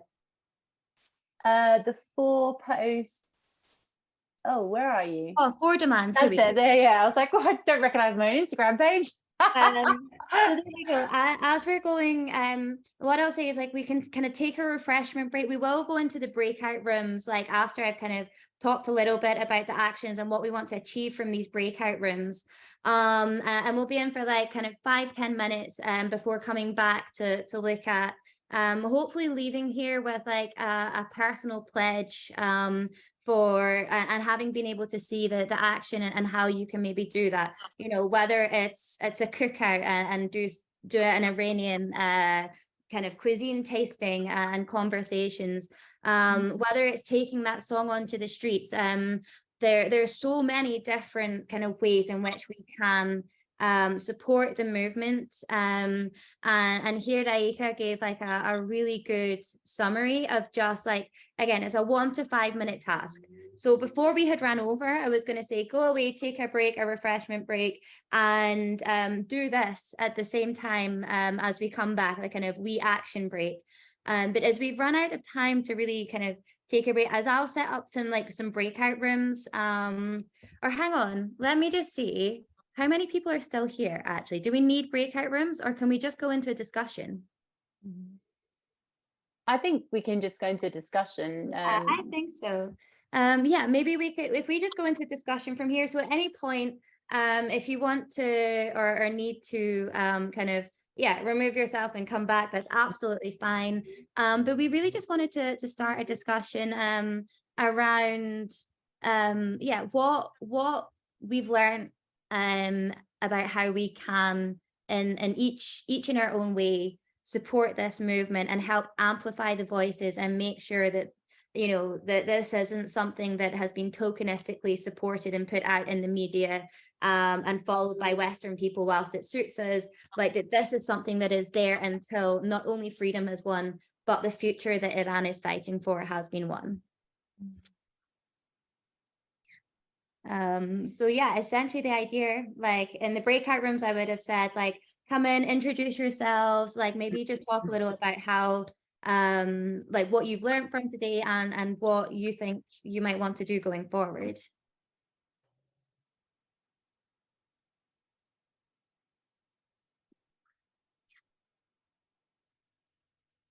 Do we have any takers to start us off? I'll make a start.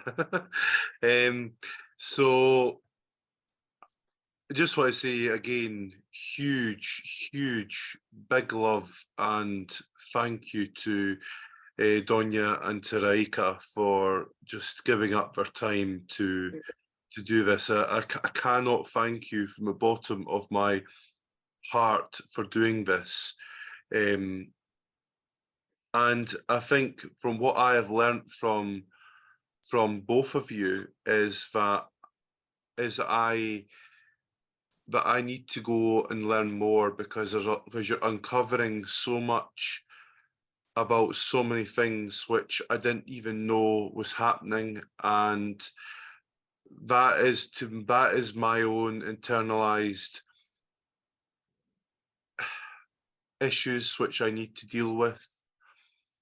And also it is a part of the unlearning I need to go in doing and relearning to become that. And I want to say thank you to Raeeka especially for being able to be on hand to support me through that journey. And I'd like to also say that I think that what we should be doing collectively, and I will try and find accessible resources, because I don't try and learn from reading, because I'm dyslexic, I find reading very difficult. But I will go and I will learn from like videos from YouTube to try and see if I can be able to learn more visually, to try and become a better person, to understand your culture, to understand your struggle, and also to listen to music as well, because I think music can be such a powerful way of doing things, of learning. But I think that it's important for us to take a moment just to really acknowledge the intimate setting we're in, and to acknowledge that you've the trauma and the trauma you've had to regurgitate to us, to help us to understand you better. And I think that is such a gift, but also a thing which I would like to just say that I'm going to take away to become a better person. So you've got a commitment that I'm going to next year go forward and become a stronger accomplice. Because I have one of the best books I would recommend him to read is Hood Feminism, where it tells you at the end about actually how you can become intersectional feminist and learn to become a better person. So thank you very much. Oh, thank you, Bryce, and thank you for your support here. And you know what, like, you're so right that there's so much trauma like within us all, wherever that's come from, and perhaps some collective trauma recovery. Like, the trauma recovery is not something that anybody should have to do on their own. And so yeah, if we find that collectivism in learning, unlearning, and that trauma recovery, as you say, then we come back stronger, 100%.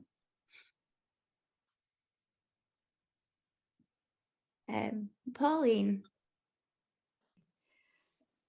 Yeah, I wanted to say, in terms of what we can do, if anybody's in a trade union, and I would advise people to be in one, and if you're in the UK, you can join Unite the Union as a community member. You don't have to have a job,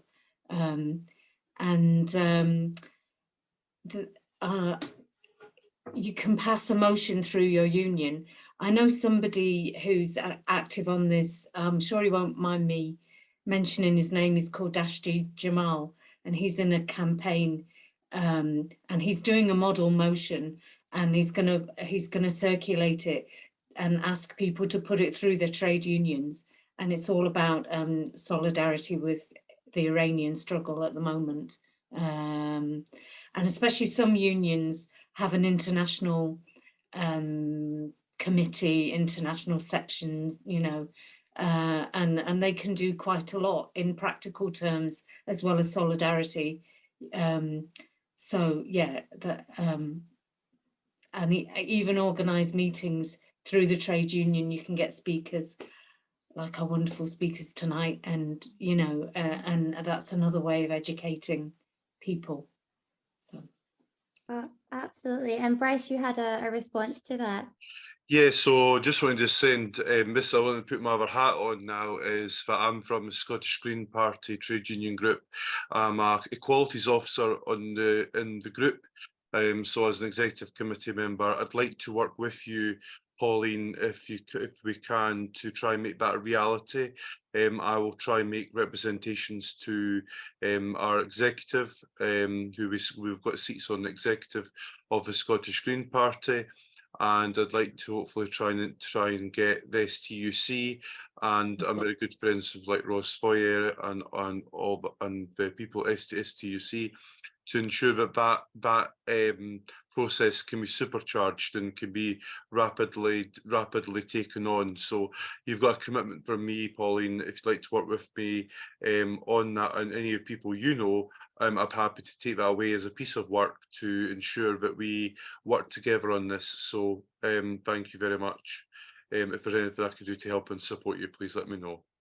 Well, absolutely, that's such a good point, and maybe it touches back in fact to the question that I asked Donya about how this movement has been politicized, and I would love feedback on, you know, like, is the best way to remove that veil of like the politicization and that polarization. Like, you know, Nelson Mandela was the one that said, you know, the greatest weapon is to sit down and talk.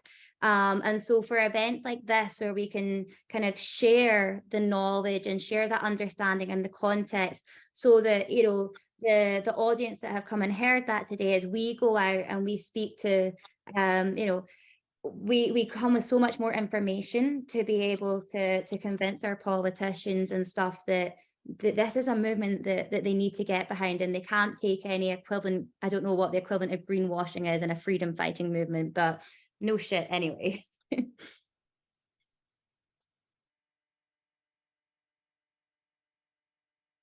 Raeeka or Donya, do you have anything to say on that before we wrap up?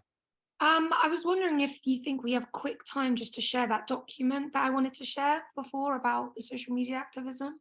Yeah, absolutely. So I know, Raeeka, you have to dash off like bang on past. So what we can do is just like maybe kind of wrap up for those that need to, or like say goodbye and let Raeeka leave, and then we can continue this discussion kind of for a little while as well. Like, you know, Rochelle and Roxana and Quinn, if you guys want to add anything, then yeah, we can keep this space open. The whole purpose was to be able to create that space for discussion, for understanding, for learning, and like I said at the beginning, like, action comes from a place of awareness. The next step is education. Like, you guys have all committed your time, and thank you so much for being here, for showing up and listening to the voice of Iran, and committing your time to seeing what we can do moving forward. And we've all been inspired a little bit. Like, this has actually been like so much more like successful and powerful than I could ever have imagined, I think. And we've already discussed maybe making this well, I've made a commitment that this is going to be a regular thing. Like, every month we can get an update on the truth of what is happening, an update on and we can also give more time for these discussions for us to be able to mobilize together, share ideas. Like, you know, if we come back in a month, it would be amazing to see like everyone had gone away and been like, yeah, I did like an Iranian cuisine, the food was amazing, got singing in the streets, and actually I followed those steps that Raeeka shared. Just before you need to go, Raeeka, any final words from yourself? Thank you. Yeah, no, thank you all so much for being here. I would stress, if you do have the 5 minutes, do stay for the actions from Donya, because they'll be great and they'll give you some immediate directions to take. So do stay, don't go just because I have a meeting. But yeah, I'm so grateful that you're all here. I really appreciate it. I mean, we cannot express what it means for Iranians to show up in a space where actually there's just 2 of us and more of you.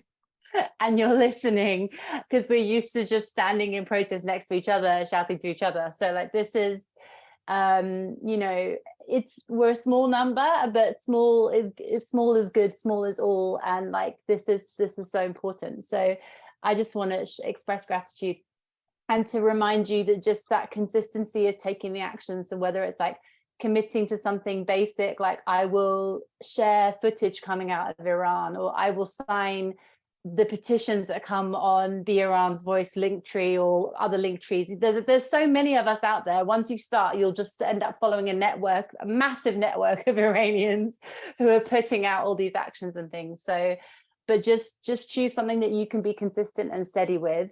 And yeah, that's where the solidarity will work, is that you keep showing up. Don't let yourselves burn out. And I just would say thank you for seeing us not as terrorists and as the brilliant minds, the mystics, the poets, as I often say, the original romancers that Iranians are. So thank you for coming into the space and see us for that.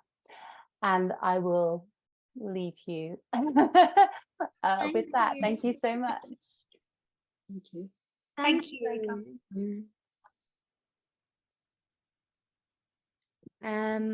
And well, of course, so any links that you guys want to share that kind of tie into anything that we have been discussing so far, please drop in the chat as well, because like, yeah, I'll save the chat and I'll share it as I share the recording as well.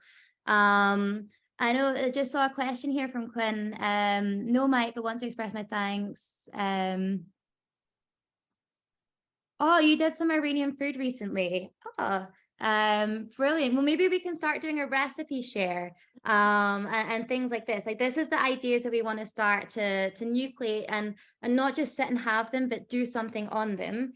But yeah, I'll hand over to Donya to go through the are you able to share your screen now? I think we sorted it with Bryce, if that's brilliant. Okay, whenever he's ready. I won't take up too much of your time because you guys have been here ages and my voice gets very tiring when I don't have a real voice. Actually, firstly, I really wanted to thank you guys for the beautiful song, the translations. You saw I got really emotional, started crying, because I just would have never in my dreams imagined that one day non-Iranians will be there for us or have a thing. It's one of those where you see in the movies, you might always see, you know, maybe Pakistani actors, Indian actors, but you never see any like Iranian representation or anything at all. So I hope we're going to one day transition where we have a bit more of an accurate representation of our culture for us to have exposure as well. And you guys are crucial to that. And so thank you for everything you've done so far. But yeah, okay, so basically I just created a little infographic just to show you, because one of the main and immediate points of action that we can take is social media, the power of social media. As I said, the Iranians have no weapons other than their phones. So I just wanted to share with you, if you don't mind scrolling down just a little bit, Bryce. Thank you. Yeah, just to there, that's fine. Yeah. So basically, there are a few really good accounts. Guys, feel free to take a screenshot or a picture. I'll also add it into the chat as well. So right now, it's really important, because there's no internet band or reliable media from Iran, that we share the videos that people are risking their lives to send out. You know, BBC Persian, I watched a little documentary on them, and sometimes it takes for them up to like 7-8 days to verify a video, and they have to do that for legal reasons. That's not because they don't think the video is authentic or from Iran. It's actually a legal reason. But for us, we don't have that limitation. We see the video, we read the translation, and we can share.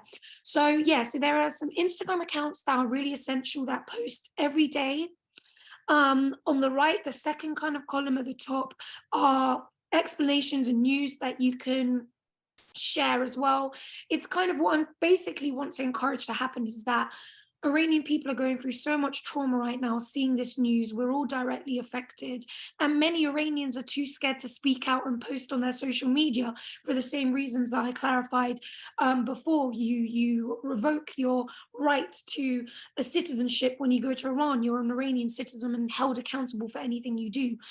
And thus, we need you guys to be our voice. Right now, I think Iranians need to be able to step back, heal, and prepare for their free country, prepare how we're going to run this country, how we're going to have freedom. So we need the international community to do that grudge work of the trauma. You know, it's the same rhetoric as like during Black Lives Matter, you know, Black people were kind of saying that, listen, we don't want to be sharing these videos. Also, if you do, put a trigger warning, or don't you know, we shouldn't teach you guys about racism. All the facts are there. You guys learn. We're the one traumatized. You guys learn. And it's kind of the similar thing with Iran, that we ask that you guys please graciously take the wheel from us and share these videos so we can have time to heal and focus on the other aspects of pushing forward our democracy. So yeah, these are just a list of accounts. Secondly, at the bottom right one, you've got hashtags to use on Twitter and Instagram. These are the most famous hashtags going around right now. So every time you post on social media, use these hashtags, whether it's on Instagram or Twitter. If it's on an Instagram, if you put it on your post, it links your post to millions or hundreds and thousands of other people who posted similar.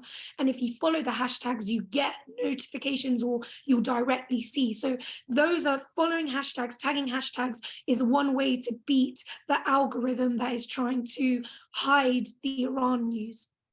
If you don't mind just scrolling a little bit lower as well then, Bryce.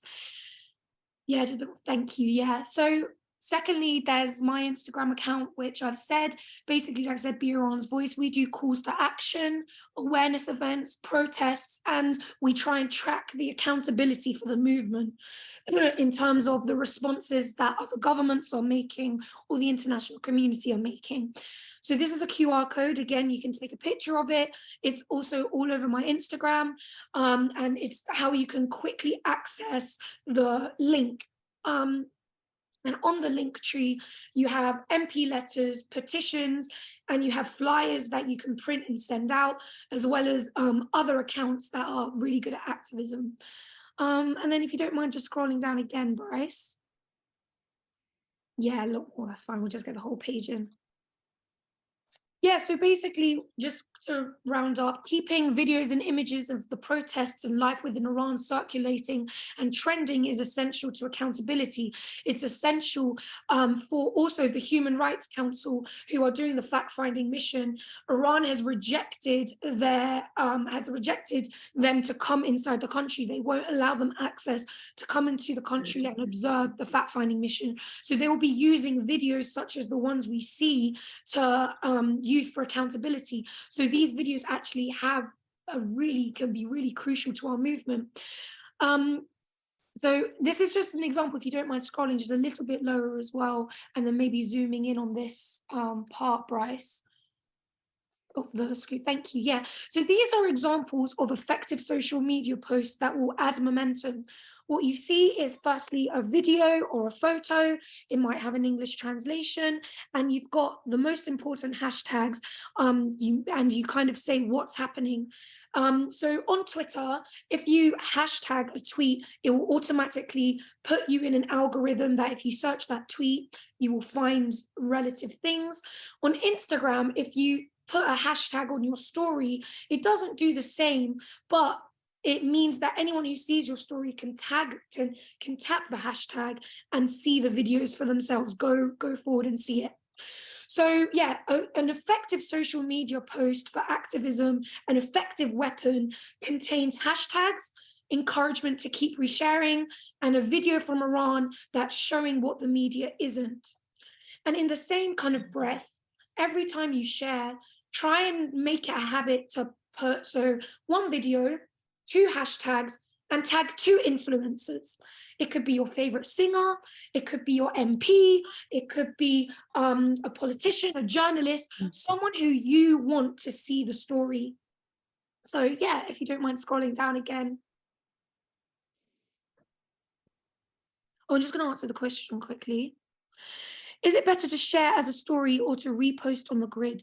So yeah, if on Instagram, it's better to repost on the grid with hashtags because it goes into that folder for the accountability. But on your stories, when there's so many news happening, sometimes I post up to about 20, 30 stories a day. So it really depends. Sometimes you might want to save like calls to action, really or big developments for your grid. So it's kind of about assessing as well on the day. Do you know what I mean? And on Twitter, it doesn't matter. It's literally just if you tweet, just make sure you use the hashtags. I'd say for Instagram, the most important thing is if you share on story, make sure you're tagging people, and then it'll have the same effect as on the grid, essentially. So yeah, just what else can you do? Attend protests. Like we said, share. And another call to action that I really want to make is putting the Be Iran's Voice link tree in your biographies, your profile, your social media platforms. I'm just going to send it now. This is the link. And you can put this, oh no, I just sent it to Bryce, sorry. Here we go. This is the link, and I really ask you humbly if it's okay that you put this link on your profiles, on your biographies, and so every time there's an action, you can say post on your social media and say, guys, there's a new action for Iran, click the link in my bio. And yeah, feel free whenever we go, you can have a click and look at this link. It has MP letters, petitions, and it's basically, I'm the only person who runs the page, but I'm leaving the page open as a collaborative space. If any of you find any resources that you think is important to be on there, any petitions, calls to action, or anything, please tell me and I would happily put it on there. So that's basically it. I'm going to send the document in here as well, and you can share the document amongst your friends. The document is essentially meant to be, for you to share, so you can be like, oh, I don't know what to do. I don't know. They want me to share videos, but my Instagram isn't showing me videos. So here are the Instagram accounts and the Twitter accounts that if you directly follow, you can't run away from it. You will see the videos, and we humbly ask that you share them and just keep being our voice. Thank you. Oh, and thank you so much, because you know what, yeah, as I mentioned before, knowing what to do, knowing how to be the most effective is really, really helpful. But also just seeing that it's made a difference. There was it's like seeing some of the success stories, and also thank you guys for in this awareness raising that you're doing, and with Be Iran's Voice and the likes, like seeing the success stories, like people's whose name has trended on the hashtags that have been saved from execution. The most recent one is the doctor. Yeah, absolutely. So yeah, thank you so much for that. I wonder, are we sharing videos? I find a lot of them do not have the option to repost onto grid. Is there a better way to do this so there are more grid posts? There's an app. There is an app on telephones. It's called Repost. I'm just going to quickly get the name up for you. That's what it's an app that. Sorry to show you my phone. Oh no, that's probably not the right thing. It's an app called Repost, essentially, on Apple stores and things like that. And so what you have to do is you download the app and then you press copy link on the video that you want to repost. And when you automatically go on the app, it will download the video for you, and you can choose to download the caption as well, or just repost the video. So I'm going to try and find out and just send it there. But that's an easy way. I know it's difficult to reshare as grid posts, but that's how I do it. Oh, that's amazing. Thank you. And Roxanne and Rochelle, is there anything that either of you guys want to say, or kind of ideas that you want to bring in terms of this discussion before we wrap up and let us all go away? No, just wanted to say thank you for everything. And also, is that the Repost app? Does that look like it? Yeah. Sorry, I'd lost where the Zoom was, but yes, that's the correct app. Yeah. So yeah, I just open it up to any more kind of input, ideas, questions before wrapping up. Pauline? I just wanted to mention Amnesty International, because I think they've done some good work, and certainly some of the stuff I'm reading from them is, you know, very on the ball, and it's named, you know, people in prison and people at risk of execution and stuff, and you know, I've signed their letter to my MP, and yeah, so they're good to follow as well. That's all. Oh, brilliant. Thank you. Anything else? Just nothing, just Yeah. gratefulness. Thank you for being here for nearly 3 hours. I know part of that was my fault. I talk a lot, but I appreciate you being here. Oh, no, Thank you, yeah. Jennifer. Thank you, Jennifer. Thank you, Bryce, for the tech. Jennifer, you're an incredible ally, and every single one of you are monumental to this movement. Thank you. No, and thank you so much, like Donya and Raeeka. Like, I'm sure that I'm not the only person who just feels like I know so much more, and I feel so much more like better equipped to help be Iran's voice, and do every part that I can. And so yeah, like as I say, I said to Donya and Raeeka before, actually doing this has been inspiring, and it's been so much more successful than I could ever have imagined. So thank you, like not only to like our speakers, Donya and Raeeka, to Bryce for helping us run this like ship smoothly, and for all of you guys for being here, for like so much of like giving so much of your time to be here. And so yeah, I said like committing to doing this on a monthly basis. So as I share the video, share the links and share a follow-up from today, then yeah, we'll share when the next event will be. In the meantime, I think kind of my Instagram doesn't always work efficiently. Like I don't know why, but I will commit to every day that I can get on Instagram and that I can repost and share, doing at least one thing, sharing in solidarity with the people of Iran. And yeah, I look forward to picking up these conversations again into the new year. And I think that the biggest message is, you know, I hope that we can each come away with a pledge to ourselves as to what we can do individually going forward.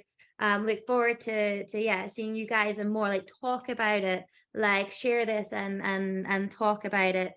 Because as Nelson Mandela says, like we can share like so much on social media, and the capacity to even pull this together came from exactly that, like being able to follow what was happening on social media, see amazing accounts like Be Iran's Voice and the stuff that Raeeka is doing, and yeah, like kind of from that we've been able to create this. And so let's take that strongest weapon, like Nelson Mandela says, and let's sit down and talk, maybe over some Iranian food.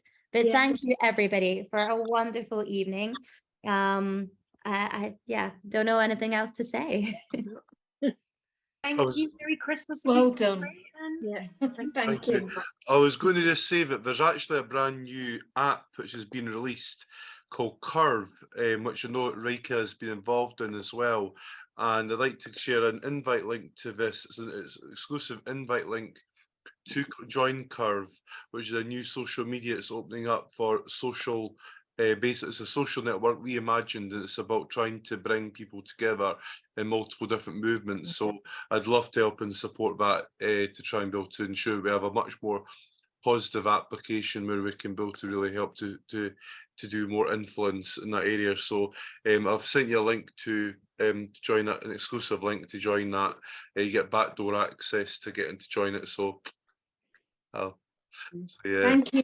Thank you. Thanks. I just want to say a huge thank you very much to Jen for giving me the privilege to do tech today. I really appreciate it. And I just want to say I really appreciate you, Donya. And I've sent you my contact form so you can be able to contact me later on. I'd love to help and support you because I think you're an incredible activist. And honestly, if we can, one day we'd love to invite you up to Scotland to actually maybe to come up to Scotland and actually share sharing our mutual love of each of our cultures. So I'd love to invite you up to Scotland, and I could be able to hopefully get like somewhere arranged for you to hopefully to come. Only if you take me to the Loch Ness. The Loch Ness, yes, absolutely. As long as you know that if you go with me, I'll be going for a duke, also known as swimming with the Loch Ness.